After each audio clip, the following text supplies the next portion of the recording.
Good day and welcome to a day on China Outbound Tourism. I'm Jan Larsen and I'm the CEO of BUZZ.travel. This event today is a co-production between COTRI and BUZZ.travel. COTRI, that is Professor Dr. Arlt and his team. COTRI is responsible for the concept and for the content of this event. BUZZ is responsible for the logistics, the technology and the team behind. There are two reasons for the event of today. First of all, we want to celebrate that Wolfgang Arlt is launching a new book on China Outbound Tourism. We will hear more about that today. And secondly, we would like to see today's event as a warm-up for a China trade show, which BUZZ and GITF will launch in September. GITF, that is Kaohsiung International Tourism Fair. That will be a trade show for 5 days, keynotes, virtual booths, and we have technologies to facilitate one-to-one meetings between sellers and buyers. Some of you may have seen our last trade show. The trade show in September, China Summit we call it, will be in the same format. However, we will have optimized a few things here and there. And as I said, it will be a joint production between GITF and BUZZ. A few words on BUZZ, if I may. BUZZ is a closed community, a social network for verified travel professionals. If I put it a bit simple and simplify a bit too much, it's a mix between LinkedIn and Facebook, but as I said, only for verified travel professionals. And to that community, we have added a few functionalities. Why do I emphasize closed community and why do I emphasize travel professionals? A few have asked, why do I need to upload a photo, a personal photos, and why do you guys need time to verify my profile? The answer is, BUZZ is a high quality network for verified professionals, for real travel professionals. And when you join and when you reach out to your colleagues, your peers on the platform, we want to make sure that you meet real people, no fake profiles, no dead profiles. You meet people, good people with the same intentions as you. We cannot guarantee that you'll have a good communication when you reach out, but the likelihood is much better if we have verified people and if you meet people with a picture that you know whom you're talking to. BUZZ is the place where travel professionals meet to socialize, promote their services, their products, seek and find, and get information. We have a lot of members who have said that we've given us feedback, have said that their business have picked up since they are active on BUZZ. And here the key word is active. BUZZ is an instrument and an instrument does not do any good if it isn't used actively. So when you join BUZZ, please make sure you have a good informative profile, promote, post, reach out to other people, and then hopefully that will help your business as well. Besides the community side, we have a few platforms. We have a platform for fam trips. We have a platform for discounted travel industry trips. We have a so-called marketplace where you can post anything from jobs to the last free hotel rooms for next Christmas. These marketplaces are of course not as active as they could be in these Corona times. We hope it will come later. We will, going forward, make events like this on a regular basis. We will also make virtual trade shows as the one we did, as the one we are planning on China. And if anybody of you are sitting and having good ideas, reach out to us. Some events will be done on our own. Some events will be joint events with other people. We have invested in the technology, as I said. We have the team, so we are very open to discuss mutual events. We went to the market about a year ago. We did that after almost 2.5 years of developing our own software. And today we have about 5,000 members after a year. And it's not, you can't do that linear. The most members have come the last 6 months. We expect to multiply these 5,000 members by a factor of 8 to 12 in the next 18 months. One last remark, there is no connection to Google Analytics or anything. Your data in your join stays with BUZZ and stays with us safely. So these are the words for the people joining on Zoom and so forth, YouTube. We hope to see a lot of you on BUZZ the next days, the next weeks. Wolfgang, you are the man now. Okay, so Jan, thank you very much for the introduction to BUZZ, and thank you very much for the cooperation and for all the hard work which has been done by you and your team in the last weeks. So I'm very happy that it seems all the panelists are here, and I will introduce them to you in a minute. So what I first want to do is to show you the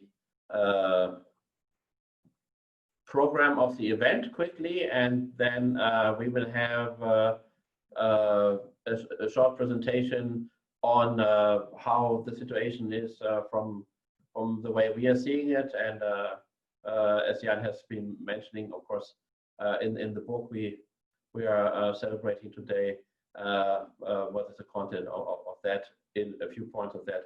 And then we will start the first panel, and I have to say that Dr. Ujhelyi from the European Parliament is so kind also to join us, but so he has already told me that as he is a really busy man, that he will speak first, and then I think he has to go on to other activities. But of course, he is one of our heroes in Europe, putting forward tourism. So, and I'm very happy that he can do that. Let me tell you quickly about the program for today. So after the introduction we just had, I will speak briefly about welcoming the new Chinese outbound travelers. And then we will have the first panel, which is looking more from the demand side. So what do the post-virus travelers from China look for now? What has changed in their demand? And for this panel, we will have Istvan from the European Parliament. And I'm very happy to have Jing here. So I remember 5 years ago, we had a very nice webinar already together. And of course, also, I'm very happy to have Dean Kaye Chon, who is the Dean of the most successful faculty for tourism and hotel management, and our partner in the online training program CTT we have developed together.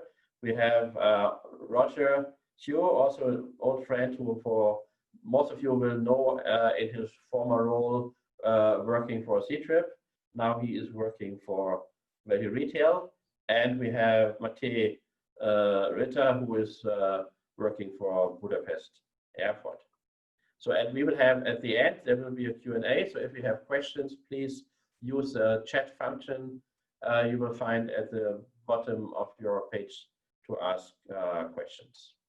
So then we will have a presentation by Rebecca Bear, who is working for Planet.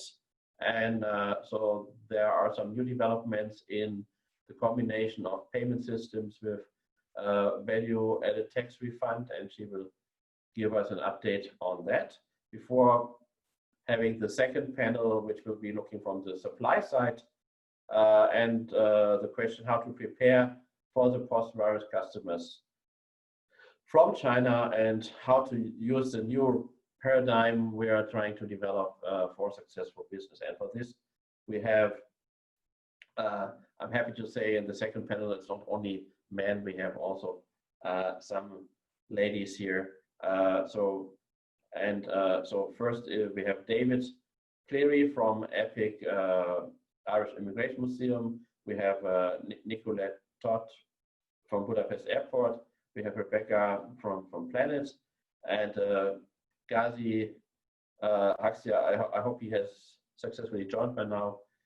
He is one of the biggest, and for China, probably the biggest tour operators in the Balkans. And we have Samantha Marsland from Manchester Airport Group, and Anders Edelman Christensen, also old friend of COTRI. He is the general manager of Albatross, has been living in China for many, many years.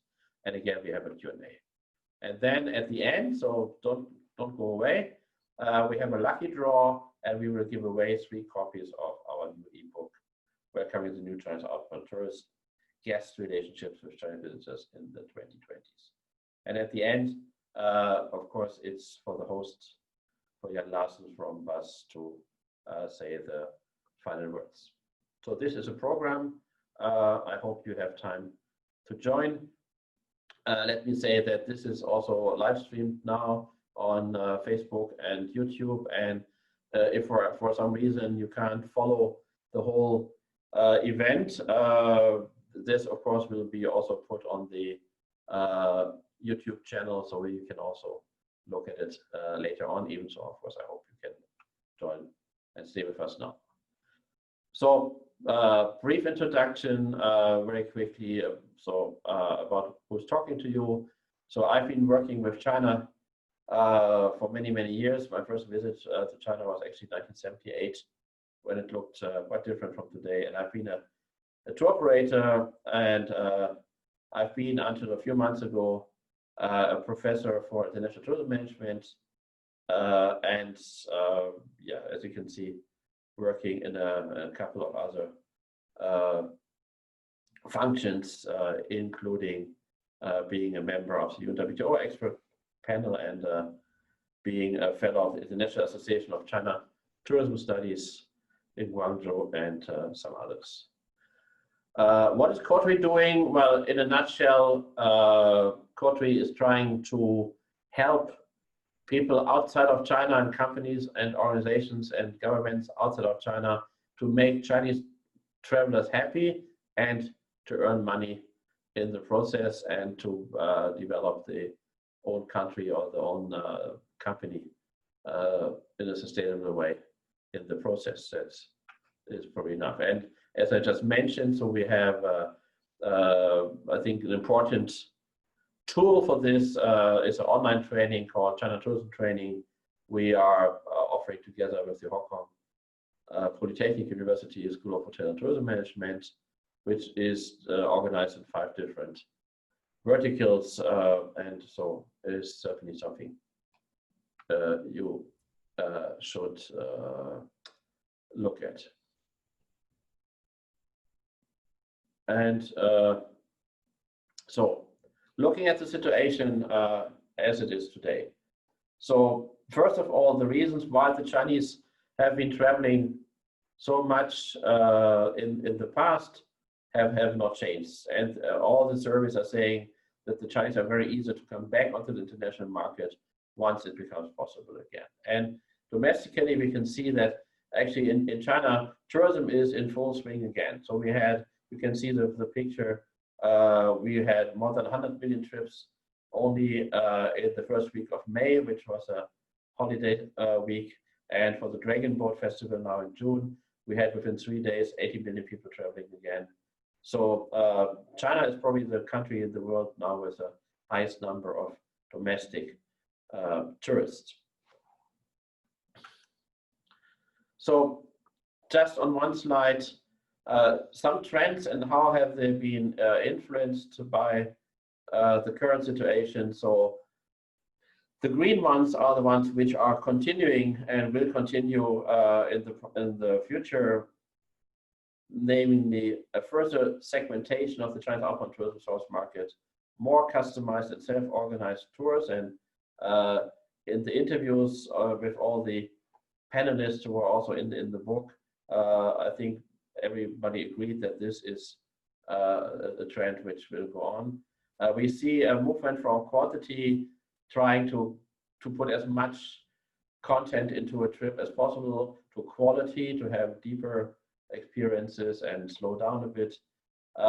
We have the trend that more and more information is available, both from direct experience, but also, of course, from media and from advertisements and so on, from PR.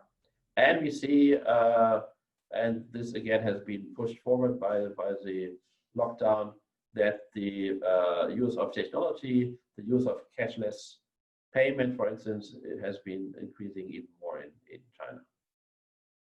What we saw in the last few years was that there was a development that many countries opened their doors wider for Chinese visitors, that they didn't need a visa at all, or they could get a visa on arrival or an e-visa and so on. And more air connections were opened up. When we will talk about this, certainly we have airports representatives on our panels. And this, of course, it has been going backward now, and that will be maybe something we can talk about, how long you think it will take before we are back to the situation we were at the end of 2019. And the last point, well, I can tell you when we made this plan, when to publish a book, when to have the seminar, we hoped, that was maybe 3 months ago, we hoped that by the beginning of August, we are more or less back in a situation where the Chinese outbound tourists have already started to travel again. But well, as we all know, the virus is not going away as fast as we all have hoped for. And so it seems now that actually it will be a vaccine and a treatment we have to wait for, because people get really in big numbers confident to travel. But again, this is something we will have to discuss. So what we're saying is that there is a need for a new paradigm, because we had this before the virus already, a lot of problems with over-tourism, climate change, and so on. So and I think in all the discussions in the last months, people have been agreeing, yes, things have to change for global tourism. And as 1 out of 8 international travelers is a Chinese, that has to include Chinese tourists as well. And so looking beyond the period where hygiene and sanitation is playing an important role, how can we change this, and how also can we change our attitudes towards the new interests, especially of Chinese tourists, on family, nature, more authentic experiences, and a higher demand for trust and satisfaction. And also something which is often forgotten, it's not only the customers who have to be happy and the company who have to have enough money in the till. You also need to have happy staff, and you need happy locals, and we all know that in the past this has not always been the case. So we all have been a bit optimistic, and on the left-hand side, so UNWTO published this graph half a year ago saying we are the most resilient economic sector. Turned out this is not really the case, and in terms of change management, to be prepared for things like that, well, we find now that we had to improvise a lot. And you see now the latest forecast from UNWTO from June is speaking quite a different language than what was said just half a year before. And some people have been saying this has been a black swan event, so something you can't predict. But actually, probably it is better to prepare to describe it as a gray rhino, which is another term which has been used in the literature. So as an economic risk that is there, and well, we had a lot of warnings. We had the swine flu, we had Ebola, and so on. So, and it was not the question, will we ever have a pandemic, but just the question, when will it happen?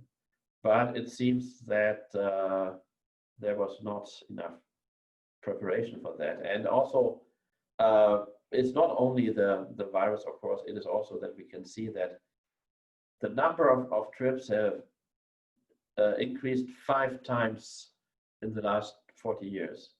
But the way tourism is organized has not changed that much. And so the increasing force of tourism for good, create jobs, but also for bad, to really be destructive, has not been really met with enough new policies. And I'm sure Istvan will talk about this, that also for instance, in Europe, we are still lacking a clear tourism policy.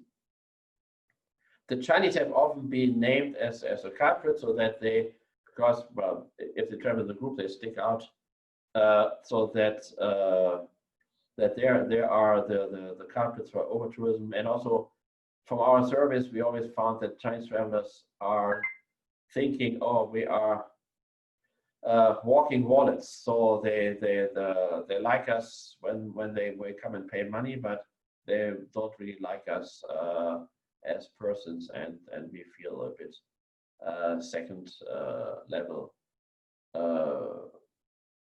treated. And so therefore the first step is very simply that we welcome the Chinese tourists by trying harder to understand them and not saying all Chinese are the same, and by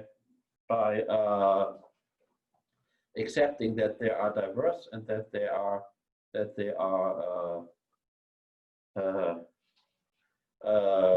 different people. Of course, there are, when they are traveling, they will be reminded of their Chinese-ness more than they are inside China, but still they are obviously different people, and nobody would think that I'm a German, yes, but we have an intern working here. She is a 25-year-old German.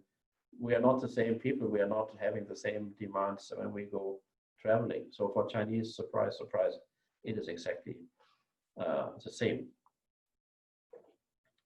So, and yes, for the short and medium range, we have to concentrate on sanitation, on hygiene, on washing our hands, on wearing masks, and all that.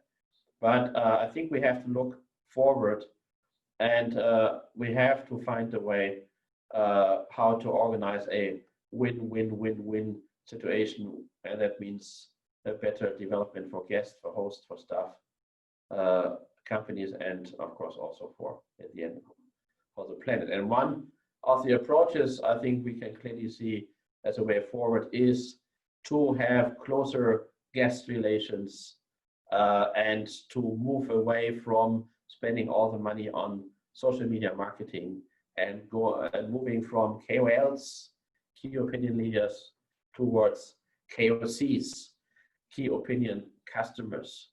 And this, I think, is one element we have to look for. So this is just a quick example. The company Dragon Trail, social media marketing company, publish every week how have the NTOs and the DMOs and airlines and so on been working on their Weibo and their WeChat accounts. And well, I will not go into detail, but what you can see is that a lot of money is spent on this very nicely done posts, but if you reach not even 3,000 people in a country like China, this is simply not enough. And it is simply, if you look at something like Melbourne, has 1 million followers on Weibo, but only 250 people look at 7 posts. So that cannot be the best way to spend your money. And if you analyze it deeper, you can see those companies or DMOs who are successful are often successful because they have a giveaway, they have a lucky draw, or they give away some stuff. So this is bringing more people, but not necessarily more visitors to your country. And so in WeChat, it's not really different. So you can see that out of 84 DMOs which have been active and which have been surveyed, just one got more than 6,000 views. So what we think is there is adding KPIs is needed. And so from the idea we want to have more visitors going to say, first, actually it's not the number of arrivals, it's the number of overnights. It's also not only overnights, it's the number of how much is spent per trip and what is your margin. But that's, even this is not enough. This is the green level. So to say, how can we have more satisfied Chinese visitors? And by having better adapted products so that they recommend you to their friends. how can we have also more satisfied staff members so that they are more friendly and more productive and don't see Chinese as guests or customers, which are difficult. And also, as we have seen, you need to keep the locals in the picture, otherwise they will start to be anti-tourist. We all know Barcelona and Venice and all these pictures. So this is the new tourism paradigm triangle we came up with, where you have at the bottom the destinations and the services. So the base in Mongolia, you can't offer beach tourism, and on the Maldives, you can't offer mountain climbing. That is not to be changed. So there is a physical and the cultural base you can build on, but then you can see there are two ways up the market. One is on the left-hand side, have a very deep knowledge about your source market, and based on this, do a product adaptation for different groups of different customers. And on the right-hand side, use and build up your IT or ICT knowledge and use all the nice new tools we have for digitalization, so that you can really also use the data you have about customers to offer them what they actually want. And build on this the 3 steps of trust, so that Chinese tourists can really feel welcome and feel safe, both in the terms of sanitation, but also in the terms of being treated with respect. To the point of embeddedness, of feeling, and there's a term of kinship economy, so that you feel part of it, and then maybe also feel more responsible. So if you feel I have connections to the people here in I don't know, in the Maldives, then you're less likely to break off a coral and bring it home as a souvenir.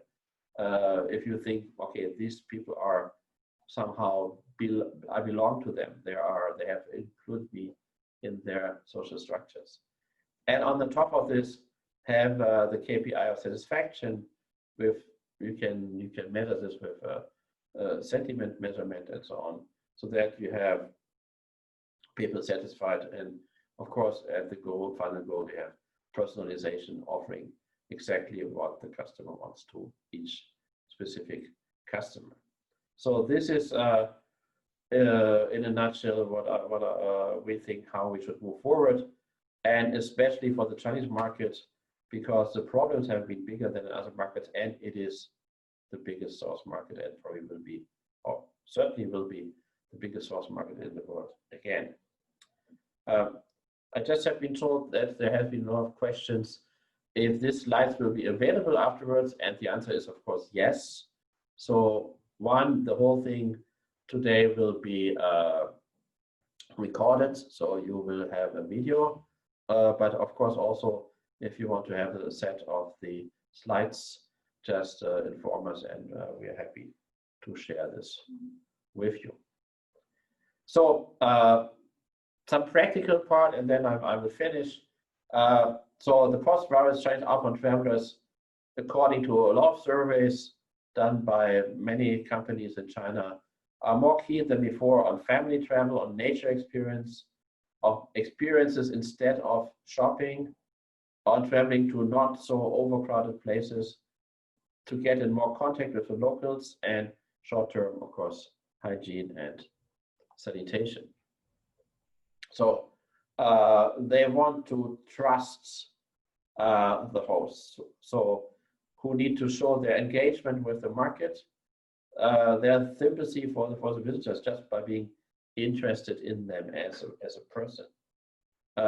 So Zurab, the current SG from UNWTO, has said trust is a currency of the new normal. So trust, I think, will be a word we will use a lot in the coming months and years.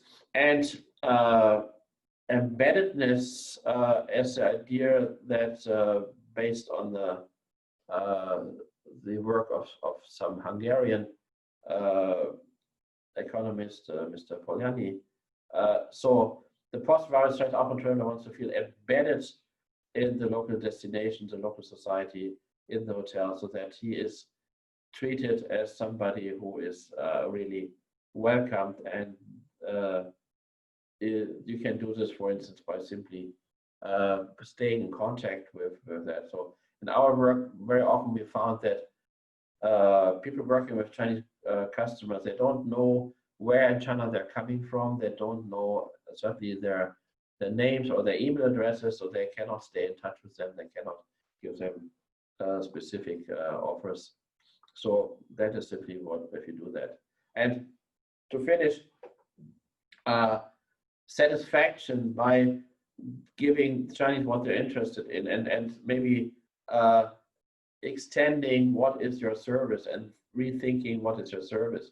Is a beach only for recreation, or can you offer this, for instance, for families with kids, that there can be some education about the beach as an ecosystem, or can you have a hotel as a place where you have a lot of new technologies and things to try out? Certainly will be something appreciated by Chinese visitors. And so final point, perceiving your customers as people, as Mr. Wang, as Mrs. Li, not just as Chinese or even worse, Asians. So this is a brief overview. So you can see this book is published as an ebook, and we have been working very hard on keeping the deadline as short as possible. So this is everything which happened basically until now has been included in the book, and I hope that for many of you this will be a companion on the way to have a better understanding and a more successful business with the Chinese market. And let me also mention that we have a special subscription price in the coming days as well. So that's all from me. And so now I think we move to Istvan, right? Yes, I'm here.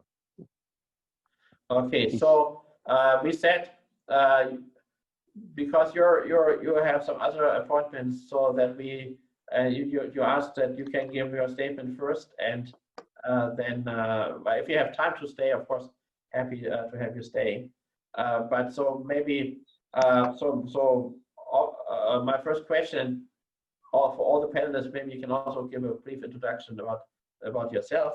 But my question is that in the interview we have in the book, you said that I'm convinced that tourism is part of the new Green Deal.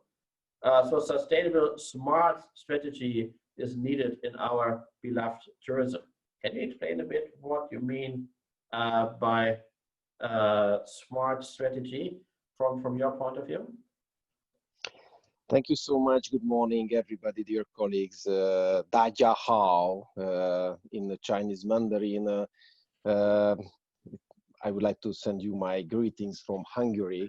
And first of all, I would like to thank to Wolfgang, because he invited me to be here with you. And you have to know that we have a long cooperation with each other. And of course, I will order your book if it's a good chance to make advertisement for it.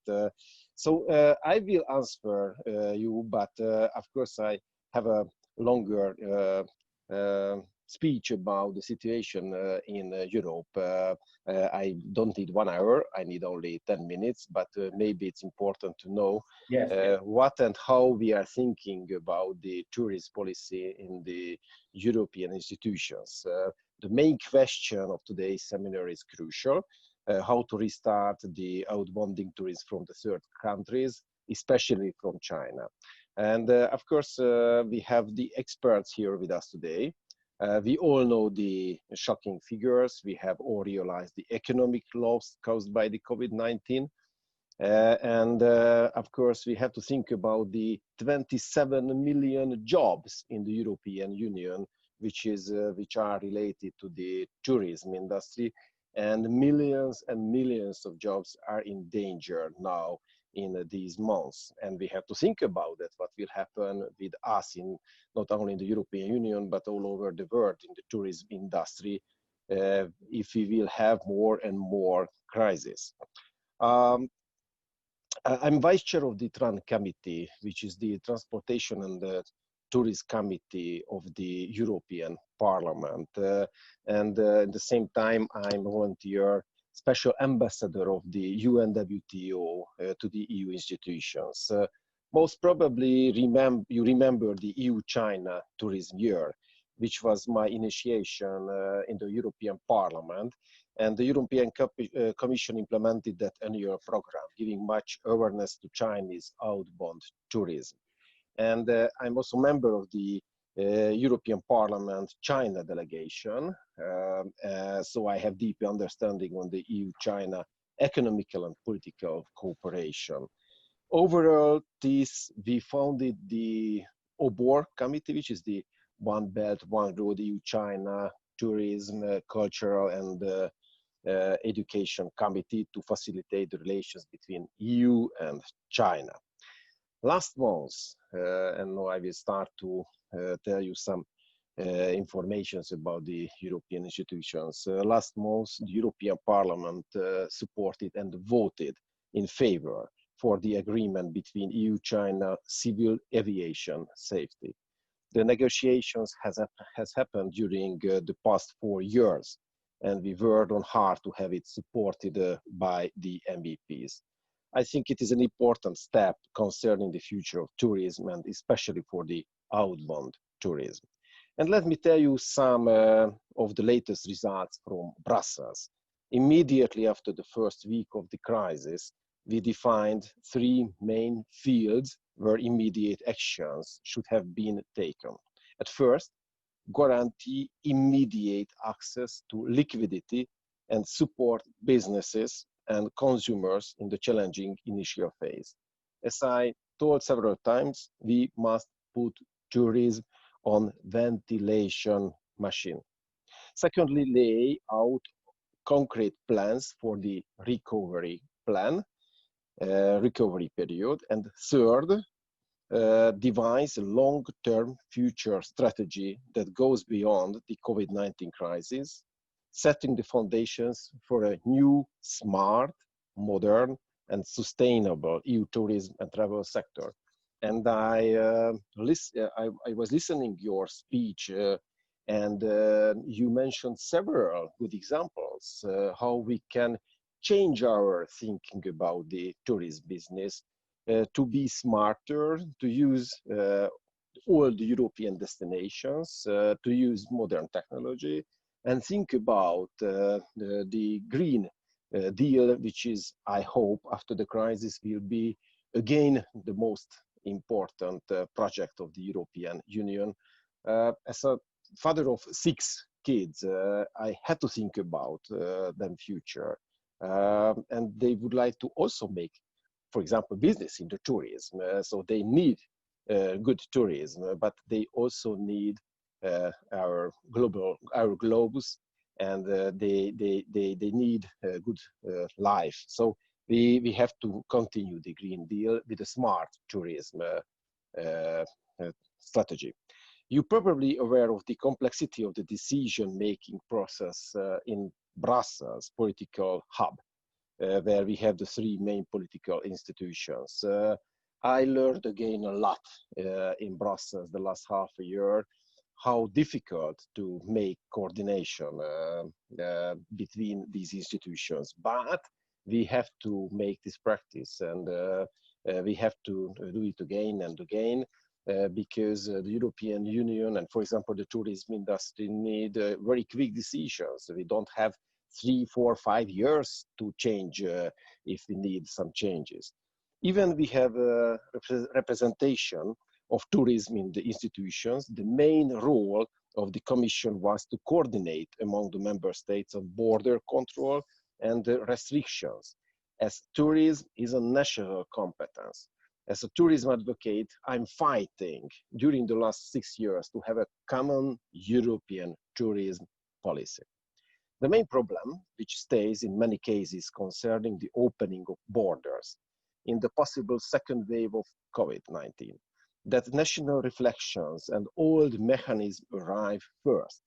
The governments have realized the crisis as a health issue only, which has followed by economic difficulties.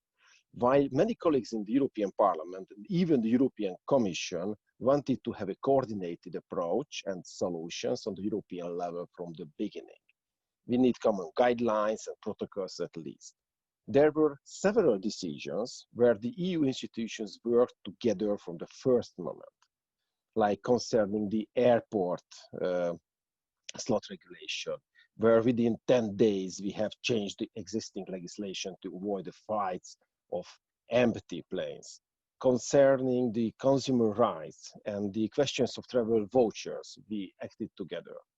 And concerning the financial aids and different programs for the immediate help, the Commission made extraordinary decisions to revise the budgetary sources and give several possibilities for member states' governments to use their EU money for the crisis management through an easier procedure, for example, to support the tourism SMEs and companies. There were many countries who used the state aid mechanism for national aviation companies. Other countries set up travel guarantee fund, like Denmark. Several member states understood the SMEs difficulties, like Greece or Croatia. Portugal has invented much in safe travel with common guidelines. There are more and more best practices that we could follow and implement. And parallel with all of this, the Commission, for example, Commissioner Breton or Commissioner Valéan, gave inspirative speeches talking about a new Marshall Plan for the tourism. Till now, many programs and strategical ideas were introduced. The political groups welcomed them all on behalf of the European Parliament, but the main message has disappeared somewhere in the air. This message is to place tourism on the European community level, like the energy policy in the past years or health policy during these months, to create a common European policy for tourism based on a vision and a comprehensive strategy and with concrete money from the EU budget.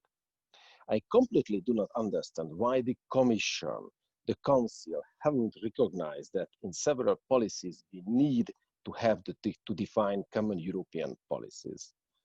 In one of the Commission papers, the Commission services acknowledge the importance of tourism, and comparing to other sectors, the result has shown the biggest investment is needed for this sector to be taken in the coming years. That is why my group, the SD group, wrote its own policy paper and with other political groups discussed and agreed on a joint parliamentary resolution, which is a historical step to support European tourism, because we have never had so strong and important resolution to support the European tourism from the Parliament. So this is the political momentum. Then we must act together for getting a common tourism policy. And what is the situation now? The EU institutions understood to save the summer season at least. So finally and gradually, the majority of the member states have opened their countries. But the COVID second phase is there in many places again. Officially, EU opened their external borders to third countries, but led the final decision and responsibility towards the member states' governments. Being a global industry, measures are most effective and the needs and the specificities of the member states are taken into consideration and transferred into a coordinated strategy at EU level. Therefore, we need to synchronize action at European level and support member states in their efforts to stabilize a sector which plays a profound role in the European economy. That's why, for example, we need common strategy to make a good deal with China, not only to invite Chinese tourists to Europe, but also to introduce the beautiful China for the Europeans, because we need one win-win good cooperation with China if we would like to support the tourism business. European citizens need to trust that it is safe to visit and travel and that their rights will be protected. After all, the tourism and travel industry is the industry of peace, greatly contributing and promoting dialogue and mutual understanding among the citizens of member states, as the UNWTO, for example, Zura Polytechnic, told it several times the last months. Every crisis is an opportunity. It is our common responsibility to seize the opportunity and transform the currently given challenges and risk into a chance for a new beginning by putting the entire tourist sector in its rightful place among the different European policy areas. So, therefore, it is essential to put tourism back on track in Europe as well as on global level. That's why I am here together with you, and thank you so much again the invitation. And as Wolfgang, you told, I have to leave to the Chinese embassy in Budapest. I will have a meeting with the ambassador, and I couldn't change it, so I have to be there to speak about the European-Chinese, Hungarian-Chinese relations. But I will listening you, but I will not share my my video on my way when I will drive. So thank you so much. Have a nice summertime, and let's support the European and the Chinese tourists together.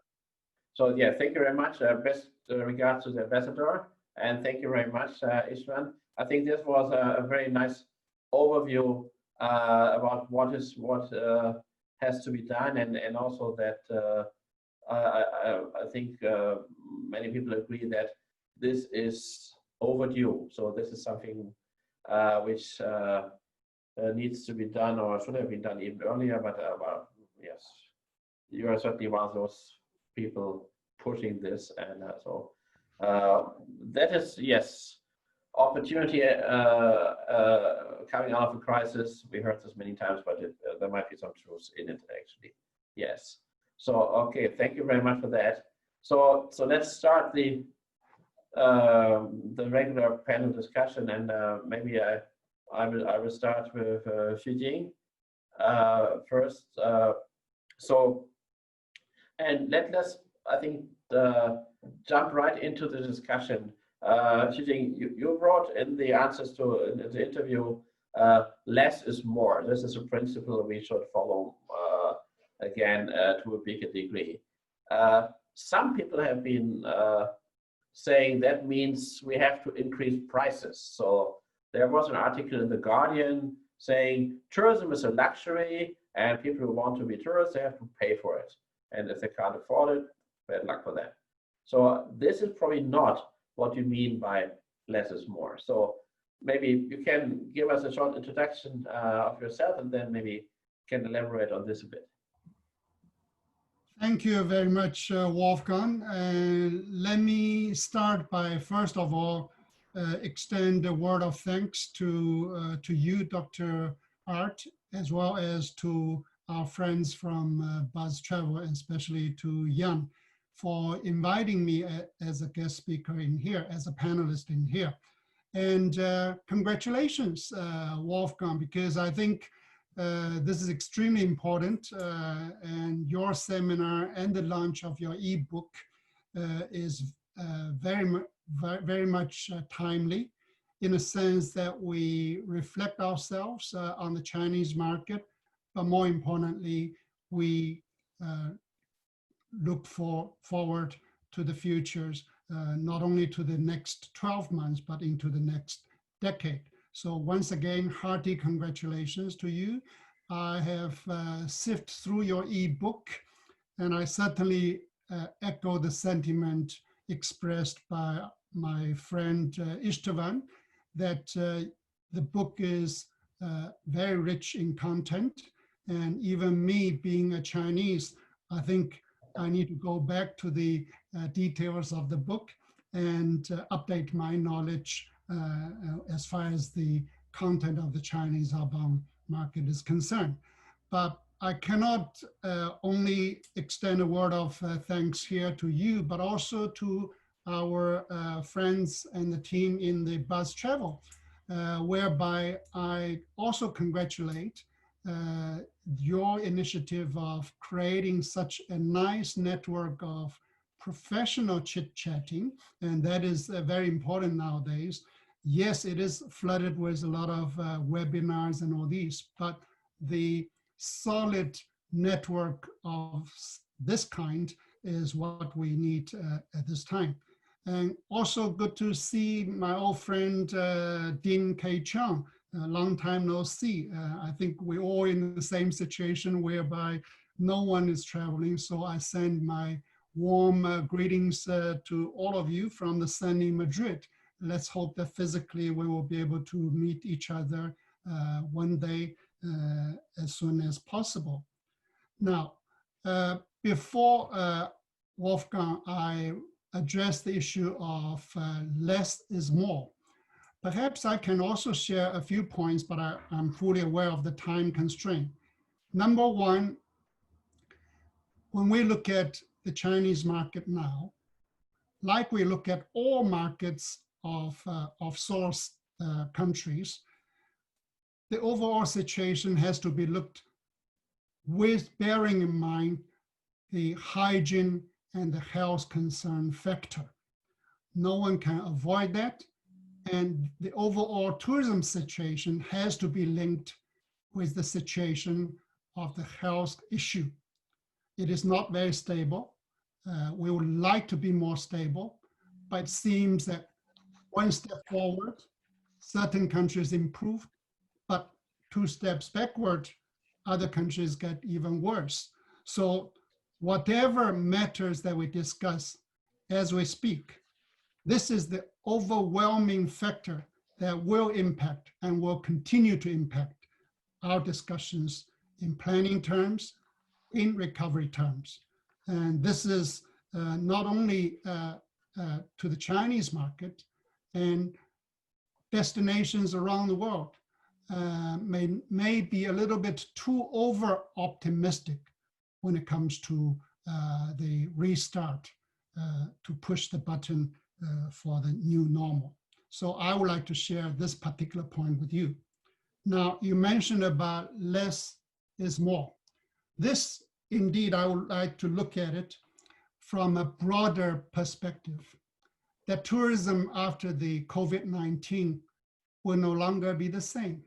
Like many other economic and social sectors of this planet Earth, whether we like it or not, pandemic of this nature doesn't happen overnight. It is the mankind that has done something wrong that has caused what is happening right now. When we look at the tourism side of the story, yes, it has been a good story and a successful story to tell.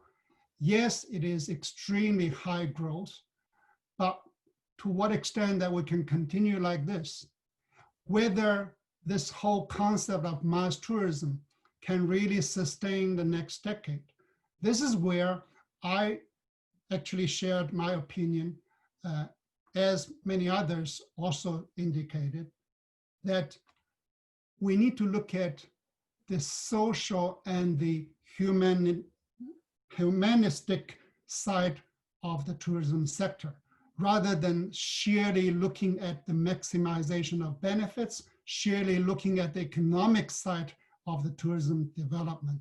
This is where I shared my opinion on the concept of less is more, because only when you have the due respect for the communities, for the host, and that growth will be sustainable.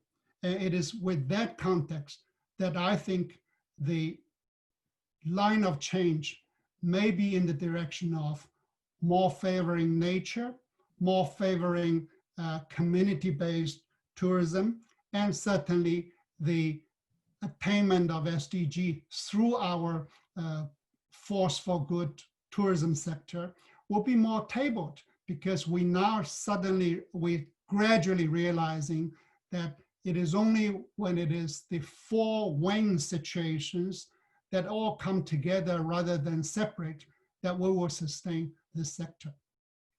Back to you, Wolfgang. Okay, thank you. Yes, certainly.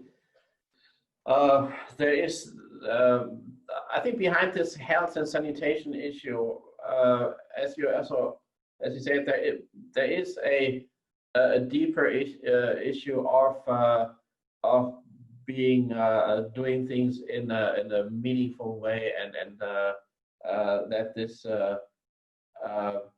development of mass tourism and of really feeling that you're not a person but just a number. So you're room 503, not even the guy in 503, but you're just 503. That this has been going on too long, and that this idea, I want you to guarantee me that I'm safe, also is not only about I'm not catching the virus, but also more you take note of me and of my needs. So thank you very much for that. So moving on to Hong Kong. Okay, thank you so much for being with us. And well, you're of course famously the dean of SHTM, but you're also running a hotel. So you have the very wonderful Icon Hotel. So you also have been certainly heavily bounced around by the situation as it is in Hong Kong already now for some time. So in the interview you said the Chinese will go for new and novel destinations that are less politically sensitive and which were not on their list before. So can you tell us a bit about first, yes, yourself and the situation you're in now, but also that the background for this forecast that the Chinese will look for novel destinations. Okay, thank you very much, Wolfgang. Good afternoon and good morning to those in Europe. Wolfgang, thank you for inviting me to join this panel. Pleasure. Congratulations on this successful forum. I understand there are 2,200 participants signed up, but now there are 149 people attending. So perhaps the rest of them are on YouTube, or are they on other medium, perhaps? Or they are on standby to get in to you. Anyway, so it's nice that you have a successful forum. And when I was invited to participate, I thought I understood exactly what this online webinar is about. Then I began to look more closely. I think my comments perhaps is not necessarily directly about Chinese tourists to Europe. It can be quite general, but of course applicable to Europe. As my friend Jing mentioned earlier, I think the safety and hygiene is a huge issue, becoming a bigger and bigger issue. I'll tell you this. 17 years ago, we went through the SARS. So based upon experience, because Hong Kong was so terribly battered by SARS 17 years ago, when this thing called COVID-19 came in January or February, I was very confidently saying that, oh, don't worry. By May, I can tell you, everything will be over. At the latest June, don't worry. But I was wrong. Why? Because COVID-19 is not SARS. It's much worse than SARS. Secondly, it is a global pandemic. It's not anything regional. So we have gone through this process of guessing and then expecting and then hoping, planning, and then realize that we cannot plan anything because whatever we predict, whatever we plan doesn't work. So in the case of Hong Kong, it's even worse because, as you know, 2019 was a very difficult year because of series of social unrest in Hong Kong. And then after that, the COVID-19. So we have been really battered by all the series of incidents. Now from this, I have organized my thought in some ways. First of all, yes, when we are over with this, in the process of overcoming, definitely, I think tourists today, not only just Chinese, but any tourist, will become more conscious of safety and hygiene. I think that's foremost important. But what does that mean? And we have to find a way to translate that into some tangible ways of communicating with tourists. As Wolfgang mentioned, we operate our own hotel. I'm sitting actually in front of the hotel icon behind me. This is a hotel our school is operating, 262-room hotel called Hotel Icon. This is fully owned and operated by university for teaching and research purpose. When we came with this idea, many people thought that, Professor, you are good, I know you are good in research and teaching, but you are very innocent. It's not that easy to run a business, make money out of this. But all this industry friends who are pessimistic about this idea, they found out that they were wrong because this hotel has been very successful since opening. And according to TripAdvisor, it's ranked among top 3 hotels in Hong Kong, always. I'll tell you, it's not easy to be ranked among top 3 in Hong Kong because Hong Kong is mecca of any hotel brands you can think about. The reason why the hotel has been successful is because of innovation we brought. So even for hygiene and safety, imagine now, in every touch point in the process of traveling to a destination, at the port of entry, and all kinds of activities at destinations, today's travelers are more conscious about hygiene and safety. So as an operator, you have to think about how we can identify those touch points and then tangibilize and assure the customers that you are safe. Again, going down to the very simple example in hotel industry. When you are staying in a hotel, there are many touch points you are going through, even in the guest room. Imagine there are many things of concern, the hygiene concern, starting from TV remote control or telephone set in the room, everything. We identified one more touch point, that is, in the back of the door, there is something called peephole. So if guests are using the peephole, they have to lean toward that door to put their forehead to the door. Then you think about it. Not many hotels are even thinking about it. So when we are cleaning and disinfecting the guest room, we go through these touch points and disinfect, not just cleaning, disinfect everything. And then after the housekeeping staff has completed disinfecting, cleaning, at the door, we put a paper seal.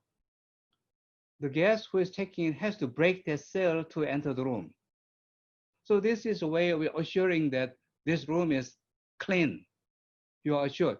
So this is an example of how you can think about operating and tangibilizing hygiene and safety. I think that's an example. So I think industry will have to think about this. That's number one. Second is digital transformation. You know, our industry has gone through a lot of digital transformation, but definitely because of COVID-19 is expediting. Yeah, that has implications even in education. We are revamping our curriculum. Why? Because our graduates are all successful in hotel business or travel business when they graduate. But if they do not understand digital technology, they will wind up working for people who understand information technology. So our graduates have to understand.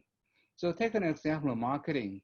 We have a course called Hospitality and Tourism Marketing, traditional, just teaching what is hospitality and tourism, how you sell, how to market, how to package. Now we change the course to something called Hospitality and Tourism Marketing in Digital Age. So it's heavy emphasis on digital. I think that leads to smart tourism. Now, last 30 years of industry was highlighted by what we call high tech and high touch. I'll tell you, because of COVID-19, it will be high tech, low touch. Customers do not want to have high touch, just want to have, I want to get into my room, I want to get on my flight, fly safely. I don't want to see a flight attendant coming every 10 minutes asking what I'm doing. I just want to left alone and then fly safely and arrive at destination. So high tech, low touch. So I think that's digital transformation and smart tourism. Third, I think now every destination has no option but only focusing on staycation. Even in Hong Kong, there's now something called domestic tourism. I'm not kidding. Hong Kong is a city, a small city, but we have now promoting domestic tourism in Hong Kong. In fact, last 2 months, I have seen so much of Hong Kong. I have seen more Hong Kong than last 20 years since I moved to Hong Kong. Now, the thing is that many destinations are doing this staycation out of desperation. But in my view, you have to think about how you can link this staycation with international tourism for long term. For example, for Chinese inbound tourists. Here's a good example. In 2004 in Thailand, the Thailand tourism was badly affected by tsunami. 2003, there was SARS. 2004, there was a tsunami. Tourism was non-existent in Thailand. So Tourism Authority of Thailand launched a campaign called Unseen Thailand, unseen. That's, you have not seen Thailand. So they were trying to promote domestic tourism, especially for foreigners living in Thailand, expatriates. As a result of this Unseen Thailand campaign, after 2004, all these unknown destinations in Thailand became known to international tourists. Prior to that event, Thailand was known only for Bangkok, Phuket, Pattaya, and Chiang Mai. But as a result of this Unseen Thailand campaign, the entire Thailand, such places like Koh Samui or Chiang Rai or Istvan, Khon Kaen became known. So you have to think about how you can link this staycation to the international tourism market. That's last. I also want to make one point about, especially with Asian tourists. Now I think among the fears, in my view, of not only just Chinese but Asians in general, in traveling to anywhere, especially to Europe or Americas, because there is, I think it's well publicized, there is a fear of terrorism against tourists.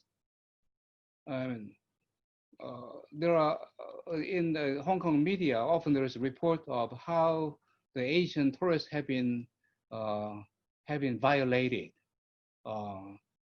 because somehow there is association with COVID-19 and then discrimination. I think that's a real fear. So I think educating the local communities, that is important. And also you have to be always sensitive. When I travel, oftentimes, I don't know how often I'm approached by someone saying, ni hao, and then trying to explain things in Chinese. And sometimes I have to very patiently wait and say that, excuse me, actually, I don't speak Chinese. I'm not a Chinese. But they are trying hard. So I think assuming that every Asian is Chinese and trying to treat as Chinese, that's wrong to begin with. And I think being a little bit more sensitive, that has to be education, right?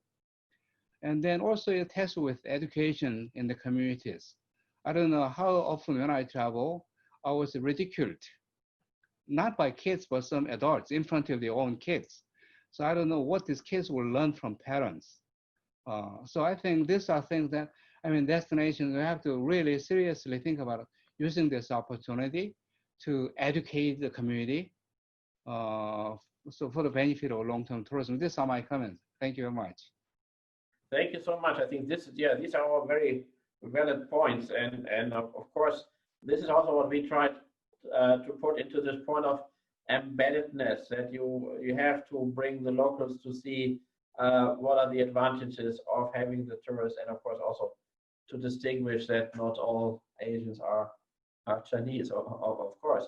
So I would like to pick up one of the points Kaye, Chon has said, talking to Roger in Shanghai. So I have seen hotels, staying with hotels, saying, don't worry, the pen we give you to fill out the paper form for registration is sanitized. Whereas on the other hand, you have hotels where they say, we bring your own device, and in the room there is no remote control anymore for the TV, because you have an app. You can operate the TV from your own smartphone. You don't have to touch anything other than your own smartphone. So I think that you can see there is quite a wide range of how much you can bring technology into the picture. So Roger, you said in the interview, we should not be afraid of technology. And I know that you have been saying similar things before in other panels we shared and other presentations. I listened to you. So how do you see this from a Chinese travelers' point of view? So how much push will there be from their side to say, hey, I don't want to fill out a paper form for registration. This is not 2013. Are you kidding me? So how much will there be a push, and of course helped by, as both Xu Jing and Kaye Chon have been saying, that this sanitation thing will have a bigger impact. Don't forget to unmute, yeah. Okay, thank you first of all, Wolfgang, for inviting me to this panel. It's been actually, I think, more than 10 months or even 1 year that I haven't been participating in any panels as before. So I haven't been even traveled since, end of last year. So that's the real world. That's the new world today. So as you can see that in terms of the technology parts, we are using technology now to connect again with each other. So we're embracing the technology. But for the Chinese tourists, even before the COVID-19 situation, the Chinese people rely a lot on the technology parts, on their applications, on mobiles, on the website bookings, on OTAs. This kind of technology is actually already very familiar for the Chinese tourists. It's just in the post-virus world, for the Chinese people, they want to understand how the Western destinations is changing with the technology, because before, when they travel to any European destinations, it's very complicated. They have to download their tickets, they have to print it, they have to take the paper tickets to any attractions that is not used with the applications. So it's another world in some way for the Chinese tourists. But in post-virus situation, people are more conscious about this kind of technology using in different destinations. Just give an example, that's how that's our shopping Bist Village shopping collections is using now today. So we are an outdoor shopping destination. We have 11 shopping villages, 9 in Europe and 2 in China. So when the 2 China villages reopens after the Chinese government allowed So we take a very strict protocols, of course, the shopping protocols for our tourists, because the Chinese people, they're very care about the health and safety precautions. So we take, of course, all the temperatures scanned for our visitors, and we also have hand sanitizers, hand washings, etc.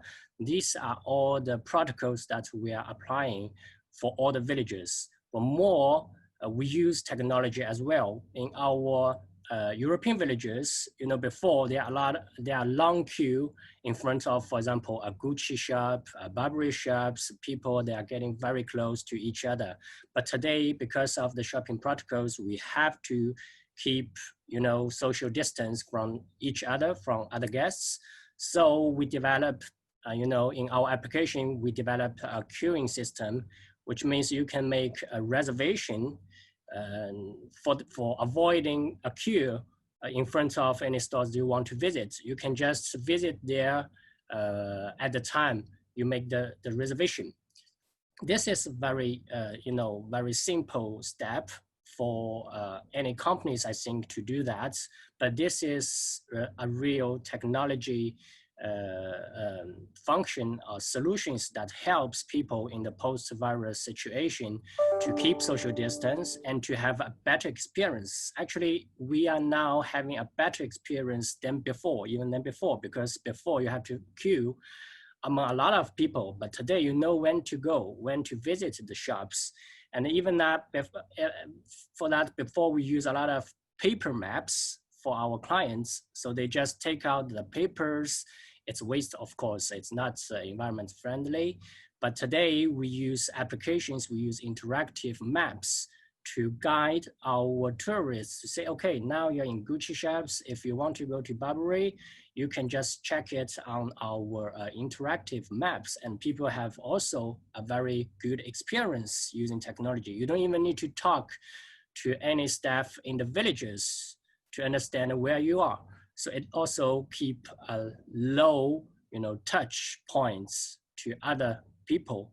So everything using technology today in our shopping villages help us becoming a very good example as outdoor with safety precautions and for not only Chinese tourists, but even for the European tourists today. So we can see the results already in China villages after reopening. We see a very good results even before the virus situation. So people, they are enjoying our shopping villages using these technologies. And I think technology is something that we cannot just avoid. Before, you know, China, I worked before in C-Trip as an OTA. It's a technology company. I always convince my partners and suppliers in Europe, in European countries, to say, okay, you need to use applications, you need to use social media, so you need to communicate with Chinese people using those digital platforms and solutions. Somehow, because they're quite, you know, in a traditional way in communicating, so they are reluctant to change. But I think it's a very good opportunity now after the virus situation for all of us to rethink about technology, using the technology solutions, how it can help us to improve the customer's experience and how they feel about the safety and health precautions using technology solutions. Okay, thank you very much. I think thinking of it, as you just said, maybe now people are more open to move forward with this, because this technology has been around for a long time. So museums or art galleries, if there's a popular exhibition, they sell timed entrance tickets already since 10 years or so. And this bring your own device thing I mentioned before has been around also for 6-7 years already. So it's very interesting what you're saying, that people have been reluctant to do this. Even I can imagine that you even have a higher turnover if people don't waste time on standing in the queues, so they will be able to shop more. It's even profitable to do that. So yeah, what kept people from doing that? Yeah, you know, before entering to any attractions today, even some attractions they're using facial recognition solutions, so people even don't need to take out their mobile phone; they just enter with their face. Hey, you don't. Okay, so this is something that happening in China's markets. So we hope that in the coming future, the European destinations, the companies, the suppliers, or the tourism sectors, or not only tourism sectors, they are embracing the technology, and hope that the markets will reply to this kind of new things in a positive. Okay, thank you very much. So, Jing, I'm aware that you also have to have another important meeting. You have to be a teacher, I think. So, if you have to leave, so we're sorry to lose you, but of course, go ahead. I'm okay. I'm okay. I will stay. Okay, very good, very good. Okay, so finally, let's go to Budapest again. So we started with Budapest and we entered Budapest this panel. So Mate, so you said in the interview we will have to prepare for the new preferences of the market. So as an airport, well, you're rather indirectly serving the customers in many ways. So what does it mean from your, or how have you been doing this from your position as an airport in saying, okay, we prepare for the new preferences of our customers? Yes, thank you, Wolfgang, and it's a pleasure to be here. And it was a pleasure to give inputs to your ebook, which is a great one. Congratulations to it. It was nice to listen to other panelists. And yeah, it's important to clarify the role of an airport in the ecosystem we are talking about.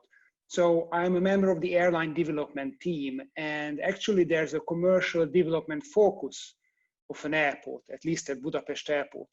Why it's important? Because many times the demand does not see the supply, or vice versa. So we, with our data tools, we have qualitative and quantitative data. We act as a link between supply and demand. Without doubt, Hungary is not the largest aviation market in Europe. So airline decision makers, they do not have the time, energy, or the manpower within their team to get down to the nitty-gritty, to really understand the market and market dynamics and to discover the latent market opportunity. So this is the moment when the airline development team and myself come to the picture, and we try to introduce the market opportunity. And this is what we have been doing since 2015 in China with our stakeholders in the ecosystem. As I mentioned, we have qualitative and quantitative data, and as I highlighted in the book, an airport should lead a discussion based on facts. We should be an advocate that there is demand. There are benchmarks to be used, and if those benchmarks worked, then for Budapest, there's also a shot in China to welcome non-stop air services. And just to give you some numbers, we are really into number crunching, but I do not want to tell a lot of numbers. But in 2014, we had around 80,000 aggregate air passengers on a bilateral basis. And last year we had 220,000. So we had almost 25% of compound average growth rate since 2015, which is truly outstanding. We are an airport in the Schengen area, so the majority of our traffic comes from Schengen air traffic. But when I look at third country air traffic volumes, we realized that China is a big opportunity.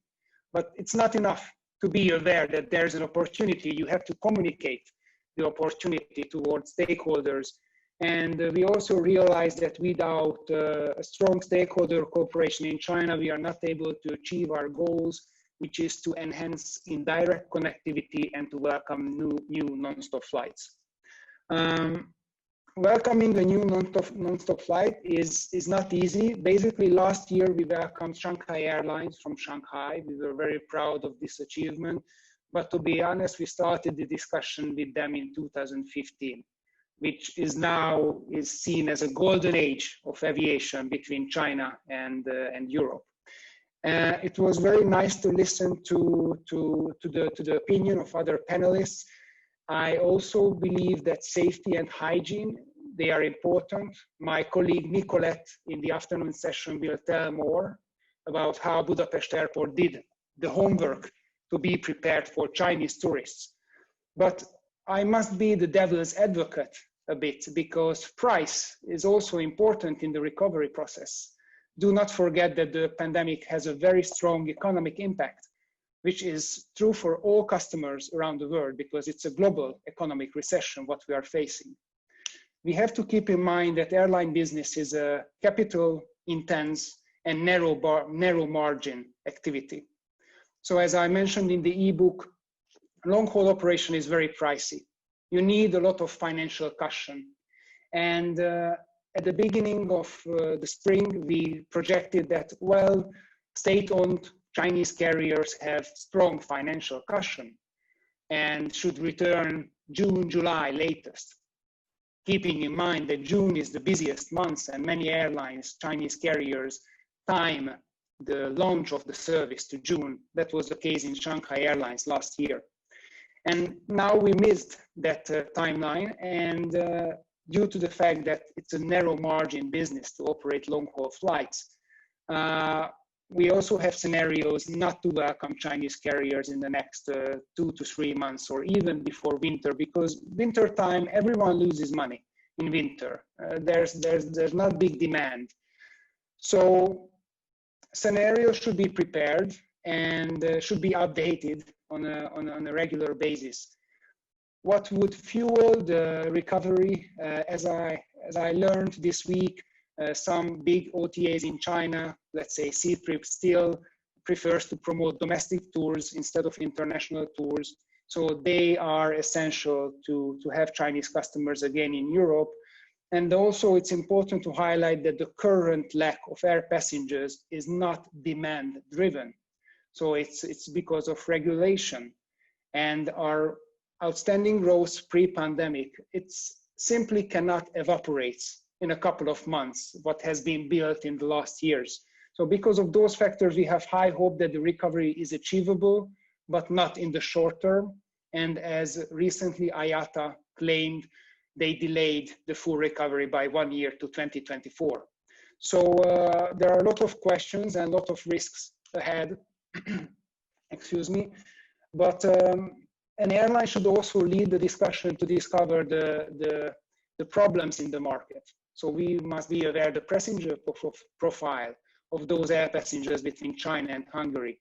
Otherwise, you don't know your market and you cannot pitch for the return of these direct flights. So we did our homework in the last years, gaining tons of data about the aviation traffic.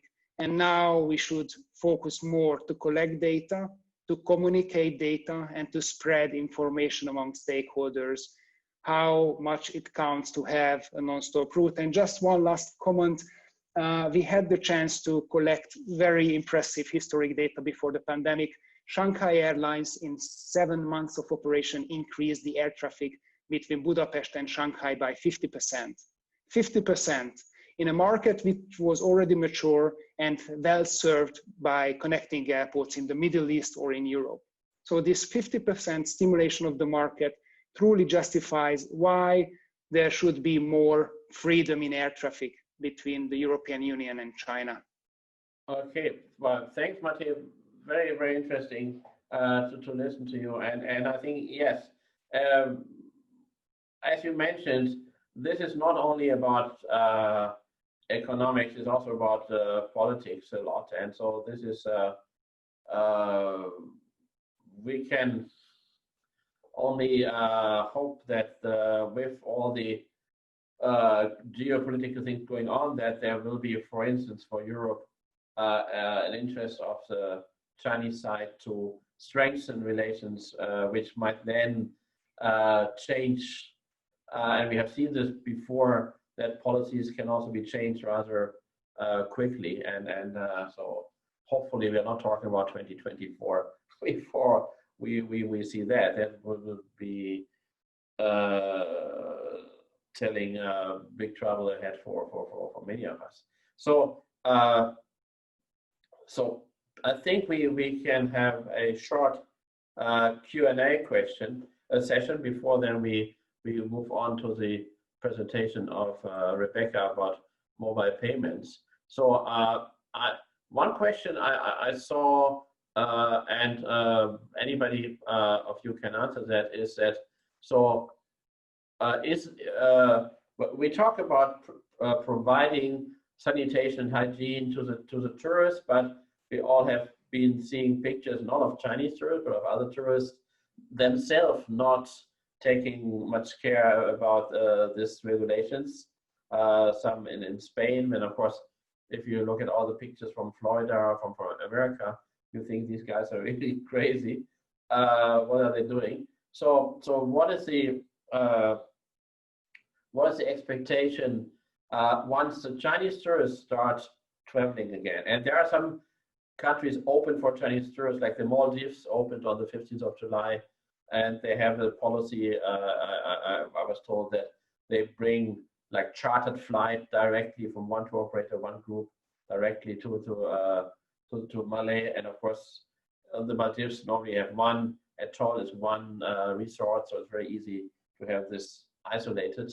So will the Chinese tourists, once they start to travel again in bigger groups, will they themselves keep to the rules and regulations, or will we have a problem that they will themselves will create danger? Jing, I think you raised your hand, please. Thank you, Wolfgang. I will just throw the light a little bit, but I'm sure Roger will have a better say in this. It's not the question whether the Chinese or the Asian tourists in general will stick to the rules or disciplined. Probably it's the other way around, because the Asians, in philosophical way, we have been very used to collective thinking rather than individual philosophy. So the question is on the receiving side.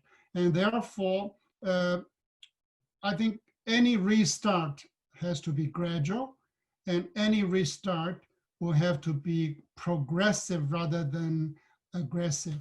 By that, what I mean is that a linear approach would be much better than a multi-itinerary type of approach. Because if you look at what Chinese are doing now for the business market, what they are doing is to create the green channel, the special channel, or the travel bubble, as the Western world is calling it. It's only based on these kind of bilateral negotiations, point-to-point, linear approach that we can really start our progressive restart of the Chinese market. This is my personal opinion. I don't know whether Roger would agree. You hear a lot of this so-called revenge spending, that you have been stuck at home, your pent up desire for spending is very high, but that has to come at a much later stage, before the destinations put clear-cut procedures in terms of hygiene concerns, and only with that, gradually linear approach. Thank you. Okay, thanks. Roger, do you want to add something? Yeah, I would just add several points. One thing is about the rule. How do we define this rule? If it's a rule about taking masks, about keep social distance, etc., I think the Asian people or the Chinese people, they have already taken the best example in the world. You can see, okay, comparing to in the United States or in other Western countries. So I think if we're talking about that kind of rules, I'm confident that we will follow the rules. But in another way, if we're talking about some other rules that are created or made by the local countries or destination that Chinese people, they don't really know about it, then it comes to a question is about whether we really educate or inform the tourists or Chinese tourists and about how to follow the rules. For example, the rules in a restaurant, in the Western style restaurants, they have the certain rules. This kind of rules, do we really know about it, or do we really educated about that? So this kind of rules are different, or we cannot say only rules, but also customs, in local customs. So this is really different. Two questions, I think. Thank you. Yes. No, certainly. I have heard from many Chinese friends that they say, well, that they think it's dangerous to come here because look, these guys don't even wear masks. So this is certainly the other way around, that they are, we are the monsters. So not wearing masks. But for the second point, of course, this is something also I think I briefly mentioned in my presentation, and we talk about this in the book, that you can also use a restaurant as a way of teaching etiquette and saying, well, you have a 10 minutes free training. So how to eat a lobster, because yeah, this is something I fully agree. This is simply assumed that you know which glass is for red wine and which glass is for white wine. Well, of course you don't know if nobody is teaching this to you, and you don't grow up in a society where this is a common way to do it. Yes, and so therefore it is also, I think, for I would be to answer the question of our participant, I would be more afraid of the Germans than of the Chinese, actually, in that respect, for sure. There has been one more question, and then I think we will have the next presentation, which was so which kind of accommodation will the Chinese tourists prefer more in the future? Because there has been this debate. Some people have been saying they want to go to big hotels because they trust that a big hotel chain can invest enough money and have strict written protocols. And we all know that every hotel group has books with what to do about it. And Chon talked about this. So I rather go to a big hotel chain because they have this strict policies, compared to other people saying, no, now they all will use Airbnb, they all will use holiday flats, because in a holiday flat, you have yourself, it's possible for yourself to decide how much cleaning and how much sanitation, how much spraying and washing you're doing.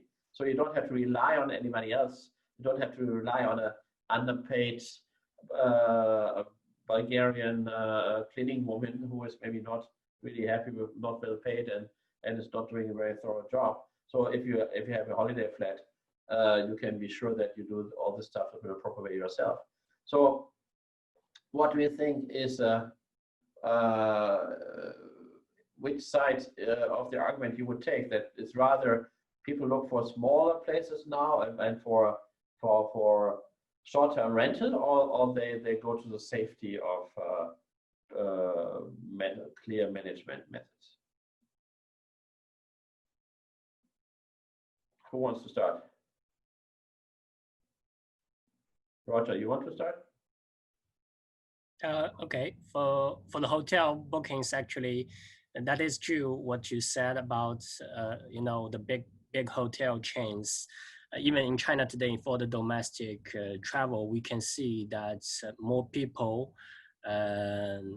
believe that the big chain have the best protocols in their hotels to keep the customers, the visitors safe, and with a better hygiene and safety situation. So that is true. And I think in the post-virus situation, at least in the short term, it will still be true even for the outbound market when people go abroad in overseas destinations, because they believe the big chains have the investment in doing that, and they care, and because they are most of the big chains, they are global, hotel groups, for example, they have basically the same protocols and the same measures to help people. So in China, actually, those Western brands, they learn a lot from the China markets. Even for our villages, our European villages learn a lot from our two China villages about how to keep people feel safe and how to keep the precautions applied on sites. So this is, I think, the advantage for those big chains. And I think for Chinese people, this will be the trend after the outbound recovers.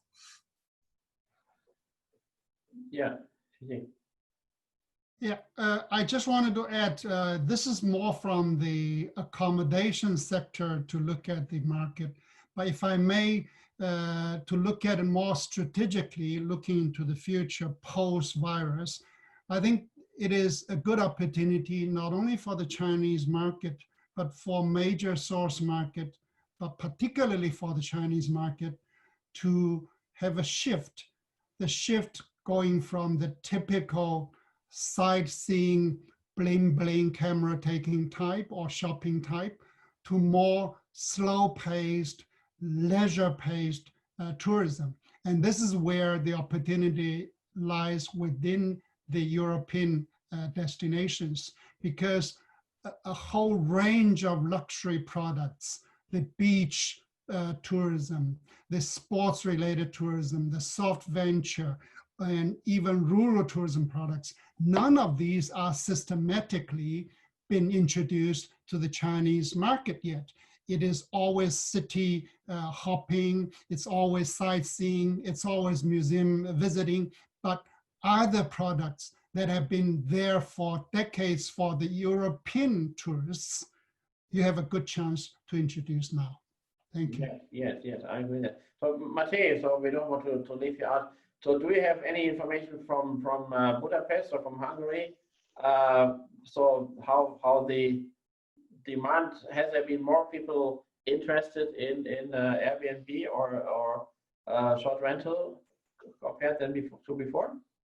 Well, thank you, Wolfgang. Certainly, it's not field of my expertise, but we were involved in a recent study done by the tourism agency of Hungary to assess the market effect of Airbnb. And certainly, Airbnb has an influence on the local residents by pushing up rental fees and prices of the flats.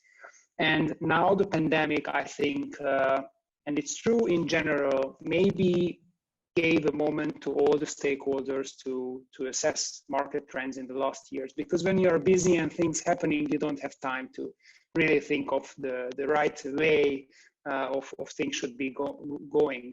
So now it's under review. There will be some changes, but in Budapest, we had the problem with hotel capacity. So the air market and tourism market grew, basically the growth outpaced the hotel supply. So it was a good interim solution to have Airbnb, because otherwise Budapest would not have been able to welcome so many tourists in the last years. But now, I would not be in the position of a hotel developer now in Budapest, because all the projects have just been finished this year or last year. And now it will be a challenge for them to fill those rooms, but we are also working with airlines to bring customers to Budapest. Okay, thank you for that. So with that, I would say, also looking at the time, so we are 15 minutes behind, but that's still okay.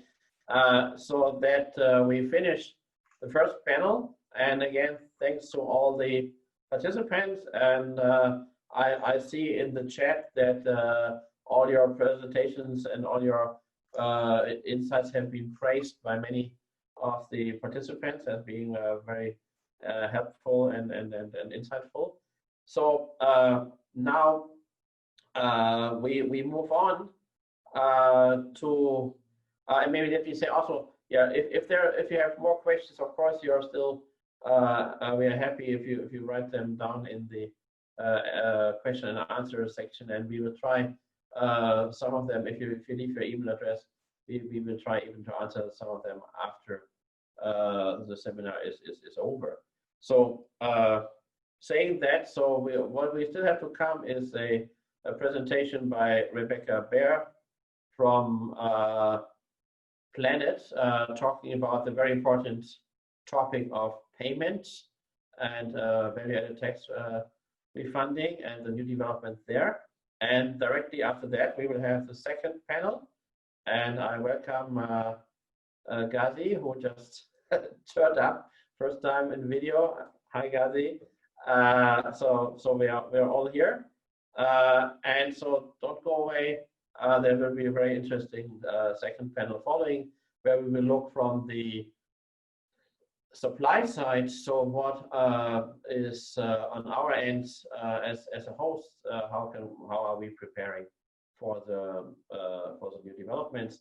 And don't forget also at the end we have a lucky draw for 3 copies of the book. So therefore it's over to you, Rebecca. Please tell us all about the latest on payment and cashless payment. Hello, Wolfgang, and hello to our amazing audience today. Thank you so much for having me here and for giving me the chance to present a bit on the topic of mobile and digital payments.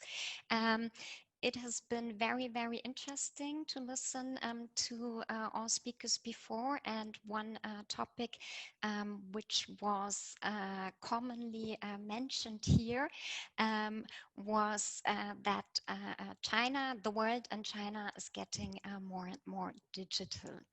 And what I will go through with you today is also, I think, quite interesting for answering or a part of answering the next question coming up when looking at the supply side. So what can the supply side do to prepare for the post-virus customers from China?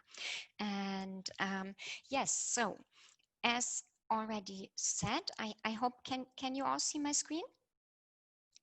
Just double checking if you can see my presentation. I see Anders nodding, so great. So I think you can. Wonderful. Great. Perfect. Okay. So, as we already mentioned, the world is globally getting more and more digital and more mobile, and China is by far leading the way when it comes to this. And we have seen a big rise of mobile wallets throughout the last years. Also, China leading the way here. There are expectations that by end of 2020, more than 90% of China's population will use their phone to pay, which is of course a huge number. Then there's another topic we have already talked about before. I remember Roger giving some really nice insights here and talking about experiences, what is expected in terms of experiences, and the expectations are definitely rising of retail experiences, of experiences abroad. And I just recently read very interesting that post COVID-19, more than 60% of Chinese consumers have higher expectations to retail experiences than they had before. So if we look at this, and you see here in 2019, already 86% of the Chinese population made at least one purchase with a mobile phone. That's amazing. You see, we have a lot of Asian countries here in the stats, and we find not a single European one. So this is definitely a movement coming very strongly coming from Asia, with China leading the way. So just let me move on to the next slide. What are we talking about when we are talking about Chinese mobile payment? I will keep this quite short because I think we have so many experts here on this call that I do not need to go very much into the details. Just quickly introduce, we have two major apps which Chinese use for mobile payment. This is on the one hand Alipay, the world's largest mobile payments platform. It's a product from Ant Financial, which is belongs to Alibaba, and Alipay is by now also really a lifestyle app with offering a huge marketing potential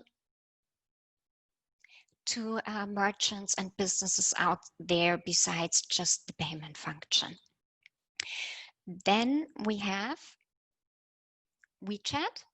I'd be very surprised if anyone on this call has not heard about WeChat before. So I will also keep this short. WeChat is a hybrid app with more than 1.2 billion active users, and it is a messenger and also offers mobile payment capabilities. And WeChat is becoming more and more popular also for mobile payments in China. Why am I talking to you about this today? Because I think everyone here on this call, we are all aligned, and we all have the same opinion. Tourism from China will be back for sure. And it is very important for all the businesses out there to be prepared. COVID-19 has dramatically fueled the demand for mobile payment. Why is that? We have already talked a lot about Chinese tourists expecting highest hygienic standards. Mobile payments are contactless. So this is not the tourists and not your staff needs to touch each other, and this is a very safe method of payments. And of course, it also matches the demand of experiences which Chinese tourists have. It is a common experience. It is common for them to use their preferred mobile payment methods in China, and so they also have this expectation when shopping at merchants abroad. Here you see that what are the benefits for you as a merchant, as a business, as a restaurant, as a hotel, when you offer mobile payments to your Chinese customers. This is a study conducted by Nielsen in 2019, and you see that the payment method has a direct impact on the purchasing habit of Chinese overseas tourists, even more than product quality. Even though it is just 1%, it is 1% more important than the product quality or the price. And you see in the other step below, you see that 89% of Chinese tourists who were surveyed by Nielsen said that they would shop and spend more if they had, if mobile payments, Chinese mobile payments would be accepted from the merchant, from the restaurant, and so on. So what does this mean for you? You can increase your revenues, you can drive footfall, and you can increase your customer satisfaction. And of course, this means repeat purchases and a very good customer experience. What are we offering as Planet? So we are supporting merchants, and we are providing mobile payment solutions for merchants, and we can find a solution that fits the need of every one of you. And what we are providing on top, we are not only providing the payments acceptance, we are actually providing a full service China solutions. What does this mean? We can provide you the payments acceptance. We are also providing a WeChat cross-border e-commerce product, which gives merchants the possibility to do after sales with their Chinese customers, but also to right now, where the Chinese customer is not present, sell to them in a very easy solution without having to put up difficult cross-border e-commerce structures themselves. And what are we doing? We are also providing or equipping our partners with a valuable skill set to better serve their Chinese customers in the future. And we are doing this together with COTRI in terms of offering the China Tourism online training, which is a really fantastic tool for merchants to better understand and better cater to their Chinese customers. We are also providing the relevant market insights, so you understand your Chinese customers, you understand how their purchasing habits, and we then help you to create a tailored and your perfect marketing strategy around them.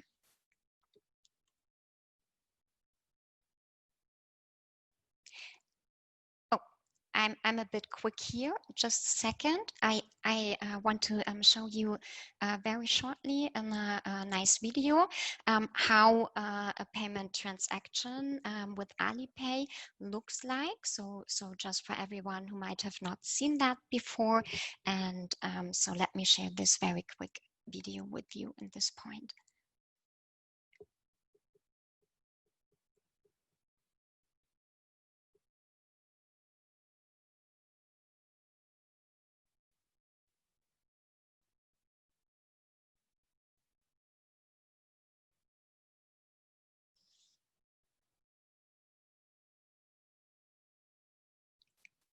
So you see, this is the Android terminal a merchant can use. He just enters the amount of the sales and scans the Alipay QR code provided by the tourists. And in less than a minute, the purchase is done. No one needs to touch each other. No cards need to be displayed. No cash needs to be handled. So this is a very nice, safe, and quick transaction for all parties. So this was already it from my side. Just a very quick wrap up on this topic. Yeah, actually offering mobile payments is not an option, or should not be an option anymore for merchants, for restaurants, for hotels, but should be a standard, because expectations for digital payments are definitely or will definitely be higher post COVID-19 than they have in the past. And yes, and why should this also matter for you? It can increase your revenues directly. And I think this is something where we all would be really happy to have this again. So thank you so much. Okay. And of course, what I also wanted to mention, if you want to learn more about this topic, please feel free to contact me. Please feel free to talk to me within LinkedIn, and be happy to give you more information on that. Rebecca, thank you very much for that. And already I saw that in the Q&A, some people have asked if they can get the slides. And I think obviously you see the email address, Rebecca, there at paymentcorp.com. I'm sure you will be happy to share the slides. Perfect, of course. And also please feel free to add me on LinkedIn as well, and just reach out if you should have further questions to this. Okay, so, and also certainly, I think this is the insight of everybody, and that it's not a question, should I have it or not, but this is something where the Chinese customers, and I think even now, after the virus, more than before, they will just go somewhere else if you don't accept Alipay, Pay, and so on. So with this, let me quickly open up this file to show you, so that now we are at the panel number 2, which is the supply side, how to prepare for the post-virus customers from China, how to use the new paradigm for successful business. And we have 6 participants, David from EPIC Irish Immigration Museum, Nicolette from Budapest Airport, and already we have been told that she will talk other aspects than Mate did. Rebecca, you just met her, Ghazi from Landways in Tirana, Samantha from Manchester Airport, and Anders Christensen, the general manager of Albatross, based in Beijing since many years. So maybe David, if I can start with you. Of course. So, and all of you, please also briefly first then introduce yourself. But it's very interesting to see that Ireland is obviously a wonderful place, and you're based in Dublin, which is a wonderful city, but it is not, you not automatically pass by like you have in Germany, where we are based here. This is the center of Europe. A lot of Chinese people visit us because they have to, because they're transiting, or for you said in the interview that so many other places are already overcrowded, and or have been at least overcrowded until the end of last year. So for a place like Ireland, and for a museum of Irish immigration, how have you been going on in the past, and how do you plan to go on in the future to attract Chinese visitors, when you would think maybe Irish immigration, why do the Chinese care about Irish immigration? That's not their topic. So but I know that you're very successful, and you have been given prizes as the best museum in Europe and so on. And also, Ireland has been quite successful as a destination with the Chinese market. Even so, you need an extra visa, and there is the Northern Ireland, Republic Island things and so on, and the Brexit anxiety, what have you. So tell us a bit about yourself, and how did you do the magic, and how do you want to continue the magic? Sure, Wolfgang. It's delighted to be joining you here today. So as Wolfgang mentioned there, I'm David Cleary. I'm from EPIC, the Irish Immigration Museum. We're located in the very centre of Dublin, in the heart of Dublin, Ireland's famous capital city. And at EPIC, what we do is we tell the story of Irish immigration. So we talk about the history and the culture of the island itself, and talk about the reasons why people would have left the island, and they would have gone all over the world. So essentially, you straight away mentioned it there, Wolfgang, why would Chinese visitors be interested in Irish immigration? And the reasons are that Irish immigration has been caused by the history of the island. So we talk about the history of the island, we talk about the history of the people, and what people have experienced over hundreds and hundreds of years. And this story comes down to people. We are a museum of people. We talk about Irish people, and we talk about Irishness. And it's something that you mentioned at the very, very start of it. It was your KPI, your embeddedness, talking about kinship and connections. Essentially, what we talk about at EPIC is those connections. And EPIC actually stands for something. It's not just a kind of a buzzword about how great we think we are or anything like that. EPIC stands for every person is connected. And that's what we show in the museum. We show that the connections that Irish people made all over the world, whether they did emigrate to China, to New Zealand, to the UK, to United States of America, to Canada or South America, they made connections in their new communities. So it's a story of migration, it's a story of people, it's a story of connections. So how we get that across to our Chinese visitors is very much reaching out to that kinship, that sense of emotion, that sense of being, that sense of self. Every country in the world has their own migration story, and I suppose particularly prevalent in today's society, when we hear a lot about migration and immigration and different forms of it. So EPIC tells the story of that from an Irish perspective over hundreds and hundreds of years. So it's not just, I suppose, telling the story of these Irish people, but it's looking at, you know, what the socioeconomic factors in Ireland were for those hundreds of years to explain these stories, you know. And I suppose to answer your question about how would Ireland attract people coming from China, we're as an island nation, as you said, we're not in the center of the continent. You know, people really have to make their way to come to us. But we have a lot going for us in terms of our sustainability. Ireland is seen as a green nation already. So prior to this COVID pandemic, Ireland was always seen as being clean and being green. So it's something that we will particularly be focusing on for the coming years. That green message, that there are plenty of wide open spaces. We are quite a small island nation. So obviously we rely on air travel and people visiting by sea, but we are a relatively small population for the island itself. So there's lots of green, open, wide spaces.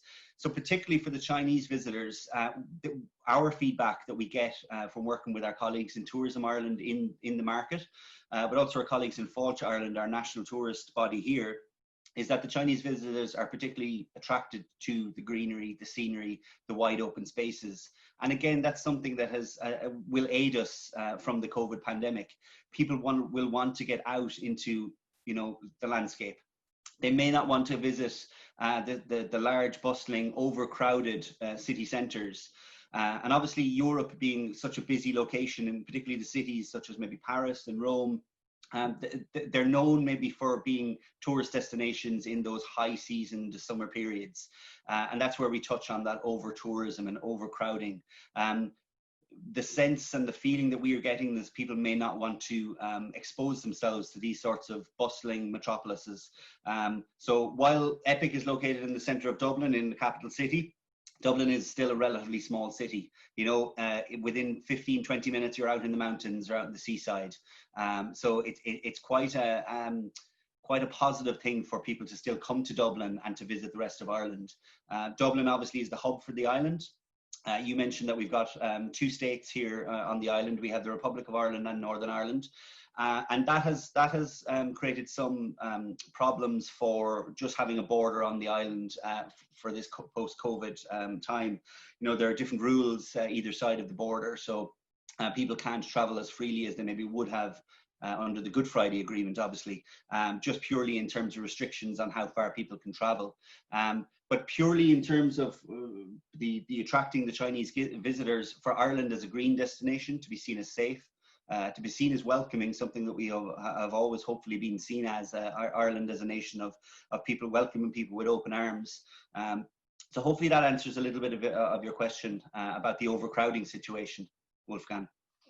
Yeah, so thanks for that. And obviously, as I mentioned in my presentation at the beginning, so there has been clear survey results that the Chinese have been saying, we want to go to smaller, less crowded, and also new places. So, and I think Ireland will fit this description very, very well. And also, yeah, I can say from my personal experience, really, it is so easy in Ireland to start to talk to people. You go to a pub and within 5 minutes you have 10 new friends, which is, try this in Germany, it's much harder. So going across the Irish Channel to the other side, we arrive at Samantha's place. Samantha, can you tell us how the and we just talked about the 2 islands.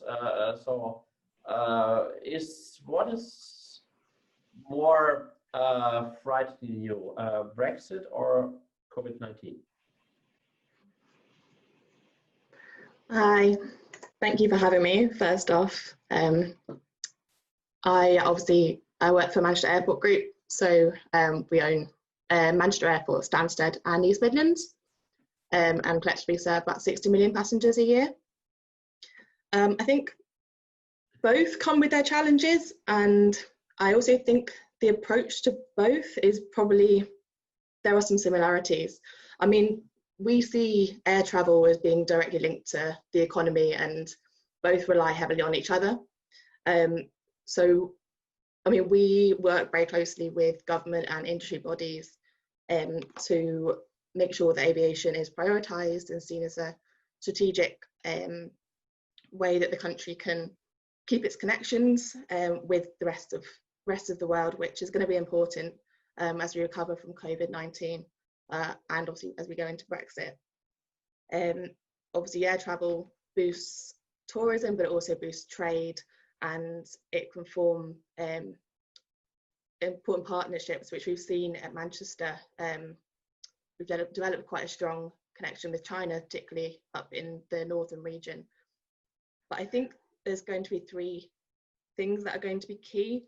I think COVID-19, we need to see how it plays out, and it's going to be based on coordination, particularly between countries in terms of how different countries are managing their regulations and how they're controlling their borders, and working closely with these countries to come to sort of mutually beneficial agreements and air corridors, for example, in terms of the UK, are going to be key in terms of driving passengers. Similar for Brexit, we're going to need to keep these relationships strong and keep the dialogue open. I think as well, in terms of how we approach it, consistency is going to be a core feature as well, in terms of the methods we put in place and the regulations we have in place to welcome visitors to the UK. It needs to be the same for domestic travellers, for European travellers, and when travel opens again to our long haul travellers. And I believe that kind of crosses both Brexit and COVID-19 equally, in terms of keeping these coordination and links strong as we go into it. So I'd probably, in the immediate, COVID-19 has obviously impacted the travel industry in a way never seen before. So our key focus at the moment is on recovery and on driving our passengers and bringing visitors back to the regions, back to the UK. But I think longer term, how we manage these and how we work with our partners, we'll learn a lot of lessons, I think, going forward in terms of how we can all work together and manage the risks that come with these events. And particularly in aviation, we now have regulations that cover global, European, and our local government as well, have regulations put in place, particularly for COVID-19, in terms of how we manage sort of health and safety within the airport environment and travel environment. So now we have those frameworks, then that will help us, guide us as we go forwards, as we work to kind of bring ourselves out of this. And we can see the benefits that come with having these strong relationships. We've seen from the Manchester flight to Beijing, the impact it's had on the visitor economy, on students, on trade, on investment. So there are so many benefits to be had with having these direct links. So we will continue to push for more of these in the future. And we'll be working very closely with our airline partners to keep those routes open. It seems old age is setting in. Sorry. So yeah, we had the pleasure to work with Manchester in the past, and I think Manchester is also a good example for finding niche markets. So in the chat, we have one of our participants from the Chinese from Malaysia who lived a long time in Europe, and he also mentioned what has been said by Istvan at the very beginning. Europe is big, and there are many places less visited than they should be, and whereas we have over tourism in some other places, and so there's something in China, just to take this example, which is called red tourism, Honglu. So visiting places connected to the history of communism and socialism, and so obviously Manchester is a place where Friedrich Engels has been living for a long time, and so we have been working with some partners on this, going to Wuppertal and to Trier, where Marx and Engels were born, and then go to London, where Marx grave is, and then of course going up to Manchester. And we talk about a niche market, and inside China domestically, every year this niche market has 1 billion trips. So it's not that much of a niche. Half of it is school classes going to the next revolutionary monument 10 kilometers away. But there is a lot of travel, and it's not only domestic. There's a lot of groups visiting now Russia and former Yugoslavia and so on. And this is, beside all the other interesting and nice things in Manchester. So that is one way where you can put yourself on a map in a special, very special way. So this, our friend from Malaysia is saying, Europeans don't underestimate what you have. So be more aware how other people will appreciate what we take for granted. And I think this is from all the things we have been discussing also in the first panel, that this idea, okay, be open-minded, take a step back, use the time to look anew, look afresh of your business and the opportunities. So maybe jumping over to China, Anders, it's already after 8 p.m. So I hope you had your dinner before. So thanks for joining us. So well, you said in the interview, and I was shocked to read this, that we will have to give people information material about safety measures and virus for the next 5 to 6 years. Wow, that's a long time. So can you please explain shortly, what are you doing? Which business you are in, and then say, well, you take a rather long-term view before it gets better. Okay.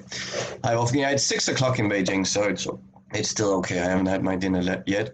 I work for Albatross Group. We have extensive business with China for many, many years. We have the Great Wall Marathon here in Beijing. And we also have cruise ships in Greenland and Antarctica. And we are right now the largest B2B supplier of polar travel to these destinations. And out of China, we have about 2,000 Chinese who are going with us every year, and we've built a substantial business, which of course now is lagging a little bit. What I meant about us having to take a long view on this COVID is that I think it will be lingering for some time yet, and I also think that we have to work very much on the safety. I am in the cruise industry, and that is one of the industries that were hit very hard and are very vulnerable to the COVID. Of course, we all are, but the cruise industry is especially pressured now. So the approach we've taken and we've been trying to work on is we are staying in very close contact with our Chinese partners here, because I think the first ones who will know how outbound travel out of China will look like is the Chinese travel agencies, likely the Chinese state-owned travel agencies. We know that CNTA and Cultural Ministry will send out census to understand where is the market now. They'll also give, they'll try to collect information from the industry and to see where are we now and what are you looking at. And I think this will happen during the autumn. And when that happens, we would like to sit next to the Chinese travel agencies and understand what their needs are, and also to understand what they are being told by the government, because I'm sure we can see now the embassies, the Chinese embassies in each country are now setting up rules and systematic structures for how to get back into China for foreigners. China has been closed more or less off until now, and we see that structure slowly taking shape. And I'm sure the same thing will happen here. And as previously mentioned before, what we will see is a gradual opening up regionally. So we will see Japan, Thailand, Vietnam, Korea probably being some of the first testing grounds for it. This Safe to Save hub, which was actually created during the Olympics in 2008, where Beijing turned into a Safe to Save hub when I worked at that time here in Beijing. So I think that system will be implemented. It will have consequences for how we receive people in Europe. So I think before making too many plans, before setting too many things up, we have to wait and see what actually will happen here and what will be the first kind of flows that will go through to Thailand, to Vietnam, and to Hong Kong. And I'm sure these rules and regulations will be in place soon in the sometime in the autumn. I think a deadline now is about 1st of October when the airline should be sort of implemented, all given how the virus kind of moves around. And I think the reason why I said 5 years is that I think this will be around for a time, maybe even a decade, where we have to somehow prove that we have virus setups, all of us, outside of China and even in China. And it's going to be basically one more thing that we have to tick off on our list. We are in the travel expedition industry, which means we already have a very long checklist for us. It will be just one more point. We have distance parameters for penguins. You have to be a good 4 meters away from them. And we also have what we call IECO rules, because we travel in very sensitive areas. So for us, this is not a completely new thing. There are very specific rules traveling in the Arctic regarding litters and regarding how you interact with the locals. You don't pet local animals. They might be very savage and all of these. So for us, it will be just one more on the list. And from our experience having Chinese tourists over the last 5 to 10 years, is that they are actually very good at following the rules and regulations, but it is on us to very precisely formulate what we want from them and what we expect from them when they are in the destination. And if you argue and you show videos, we have videos in Mandarin, and you interact with the clients when they are at the destination, they follow rules. We've not had issues. Of course, they get excited and then you basically in a nice, firm, friendly way say, wait, but that's not just a Chinese thing. That can be an American, European, Scandinavian thing too. So you would agree, Roger, you before said basically the same, that if you give them clear rules so they know what they're supposed to follow, then they will, almost all of them will follow them. Yeah, and what we also learned is that pre-travel information is not as good as destination on-site information. So we actually on the vessels and pre-departure, we basically have information meetings, fairly long ones, where we go through all the information and we make sure that people are aware of what they're actually signing up for. And we repeat ourselves quite a lot. And also because there is a lot of information to take in when you're a tourist. And I think it will be more or less the same with the COVID. You'll have to repeat yourself a lot. You have to, signage has to be very strong, especially on the vessel, both in Mandarin and in English, saying, please remember to wear masks, please remember to use hand sanitizers. And I think that will be around from now on. That is a thing that's not gonna change. Yeah, I think I agree with that. As a former tour guide and as a professor, I know it doesn't matter what you're sending, it matters what is received. So repetition is a good way. And you lead by example. So just maybe a brief answer. I don't want you to discuss politics, but from all the surveys we see that a good part of the Chinese international travelers are saying, oh, I'm waiting for the opportunity to get out again and start again international travel. So do you see that there is also a pressure from the people to say we want, when it becomes possible again, we want to get out, and that the government also has to take care of that? Yes, of course. And I think there is no doubt that Chinese people are waiting to go traveling again. I noticed a very funny trend at the office we have is that the girls, when we have a lunch break, they wipe out their phones and they go on TikTok, and then they actually follow Chinese people who live in Seoul, and they basically take them around the shopping malls on the TikTok Douyin things, and they actually sell clothes while they walk around. We've seen it in the shopping malls in the streets of Copenhagen too.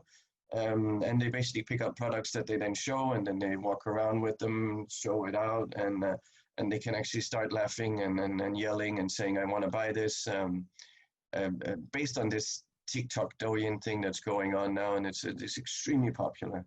And so I think just that shows we have another thing going for us in the travel industry is that I don't know if any of us actually noticed, but the largest cohort of Chinese people aged 55 to 56 will actually retire within the next 10 years.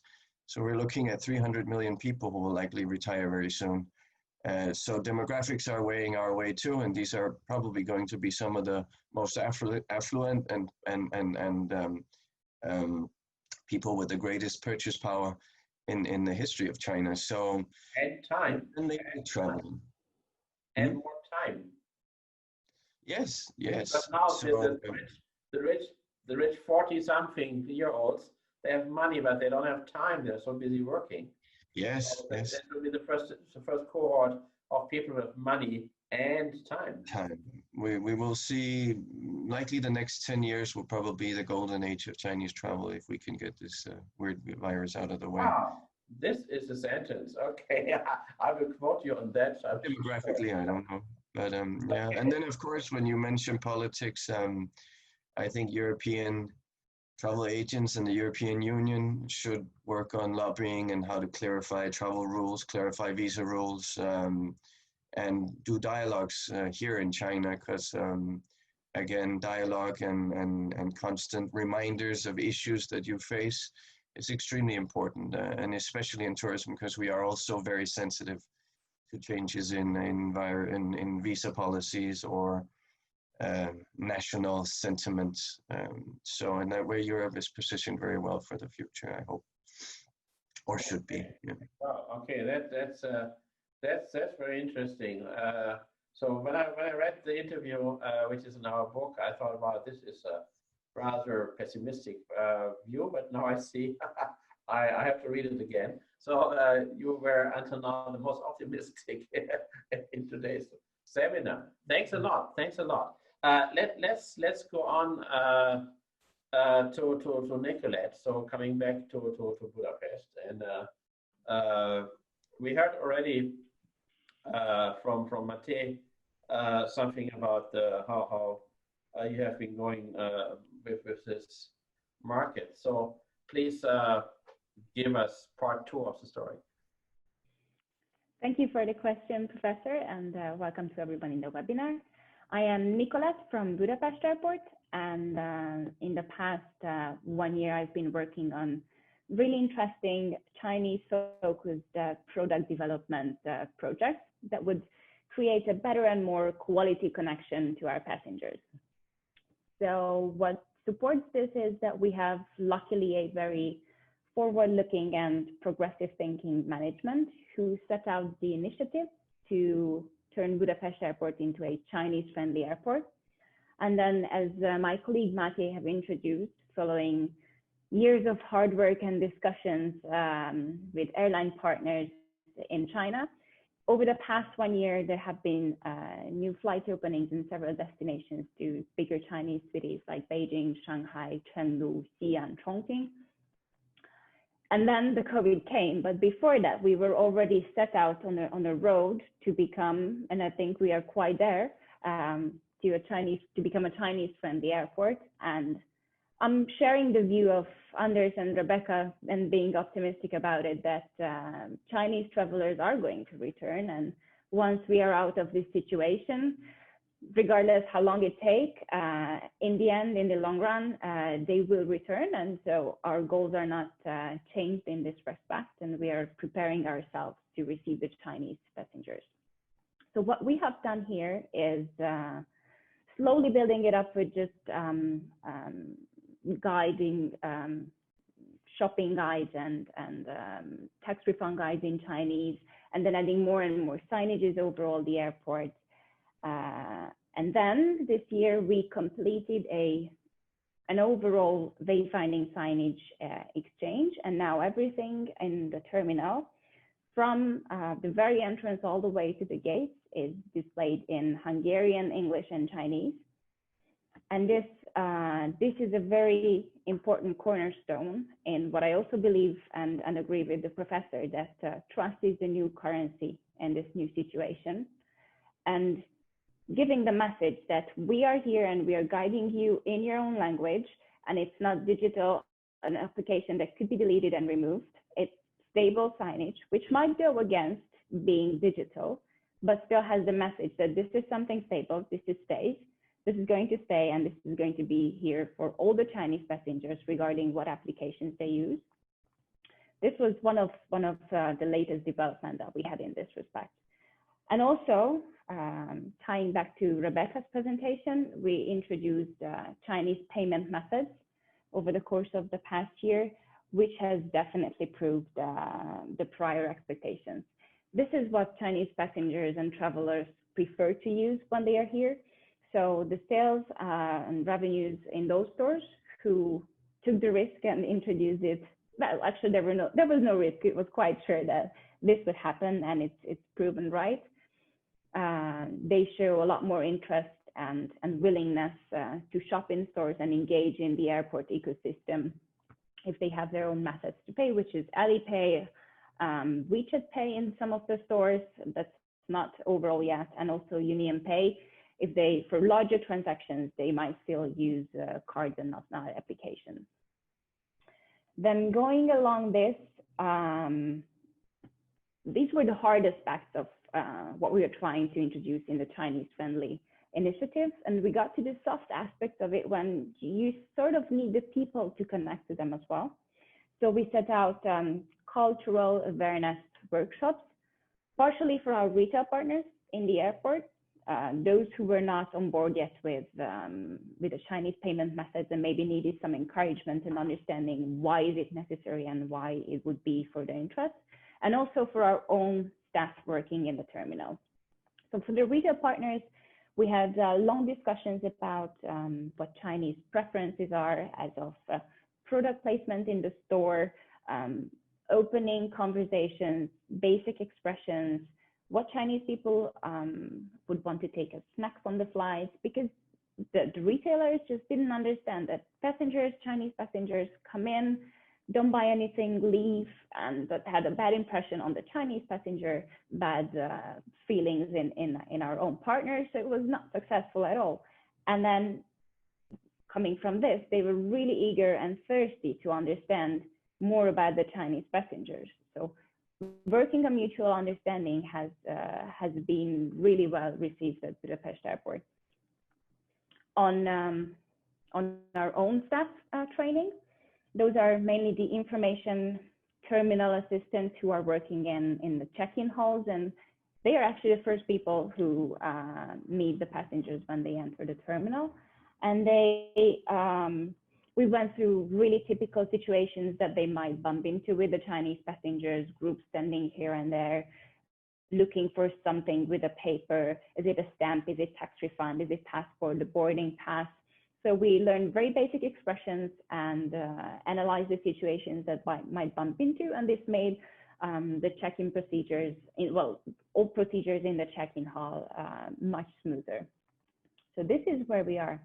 And then now we are at the point when we still need to put effort into the social media communication, because this was all on site. And then the so-called zero moment of truth, when they're trying to research where they are going to, what possibilities they have, we still need to answer that. But as an airport, of course, one of the greatest challenges for us is that nobody actually travels for the airport experience itself, but for the destination of their choice. So what they're going to Google, Weibo, check on Baidu is not going to be us, first of all. So we somehow need to connect into the wider travel ecosystem with the right partners in Budapest and through the right channels of social media. This is, of course, going to be WeChat and the WeChat mini programs that make it even more interactive. So we are in the procedure now of finding the right partners and messages for this. And then the right timing, because right now with no Chinese passengers, this is not when we could launch this. But we are on the preparations, and when the time is right, this is what we are going to take as the first next step. And I think what is essential in this really changing world with immediately changing preferences is to actually ask the Chinese passengers what they thought of their experience at the airport in Budapest.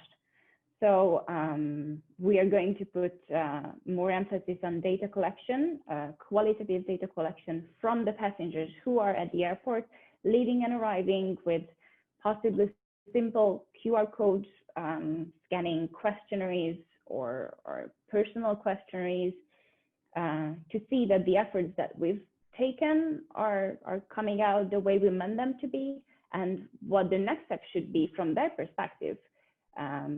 Because we're discussing many options with our partners in Budapest and among ourselves and partners, but we haven't really involved the passengers in qualitative answers. So that would be a very important part in defining what and how we should start out when the time is here again for our Chinese passengers. Okay, Nicola, thanks a lot. Also, very, very interesting. And also, yes, I think I fully agree, especially also your last point that we have the industry as a whole has not really tried hard enough to talk to the customers. And my experience has been over years that people would maybe also be criticizing Chinese customers for doing something they don't like them to do. But whenever we ask, okay, did you ever ask them why are they doing this? I mean, they don't destroy your water cookers because they're mean people. They just destroy it because there's no bowl where they can put their noodles into. They put the noodles into the water cooker. So if you give them a bowl, they will stop doing that. So, that's a simple example, but it seemed to me that very often we have been talking about the Chinese passengers, but not without them. And so this is certainly a good idea. And maybe just picking on the one point you said before, Rebecca, the question was the timing. So as far as I'm aware, Planet has just started a campaign connected with the Chinese market now. So even so, of course, also in the number of Chinese visitors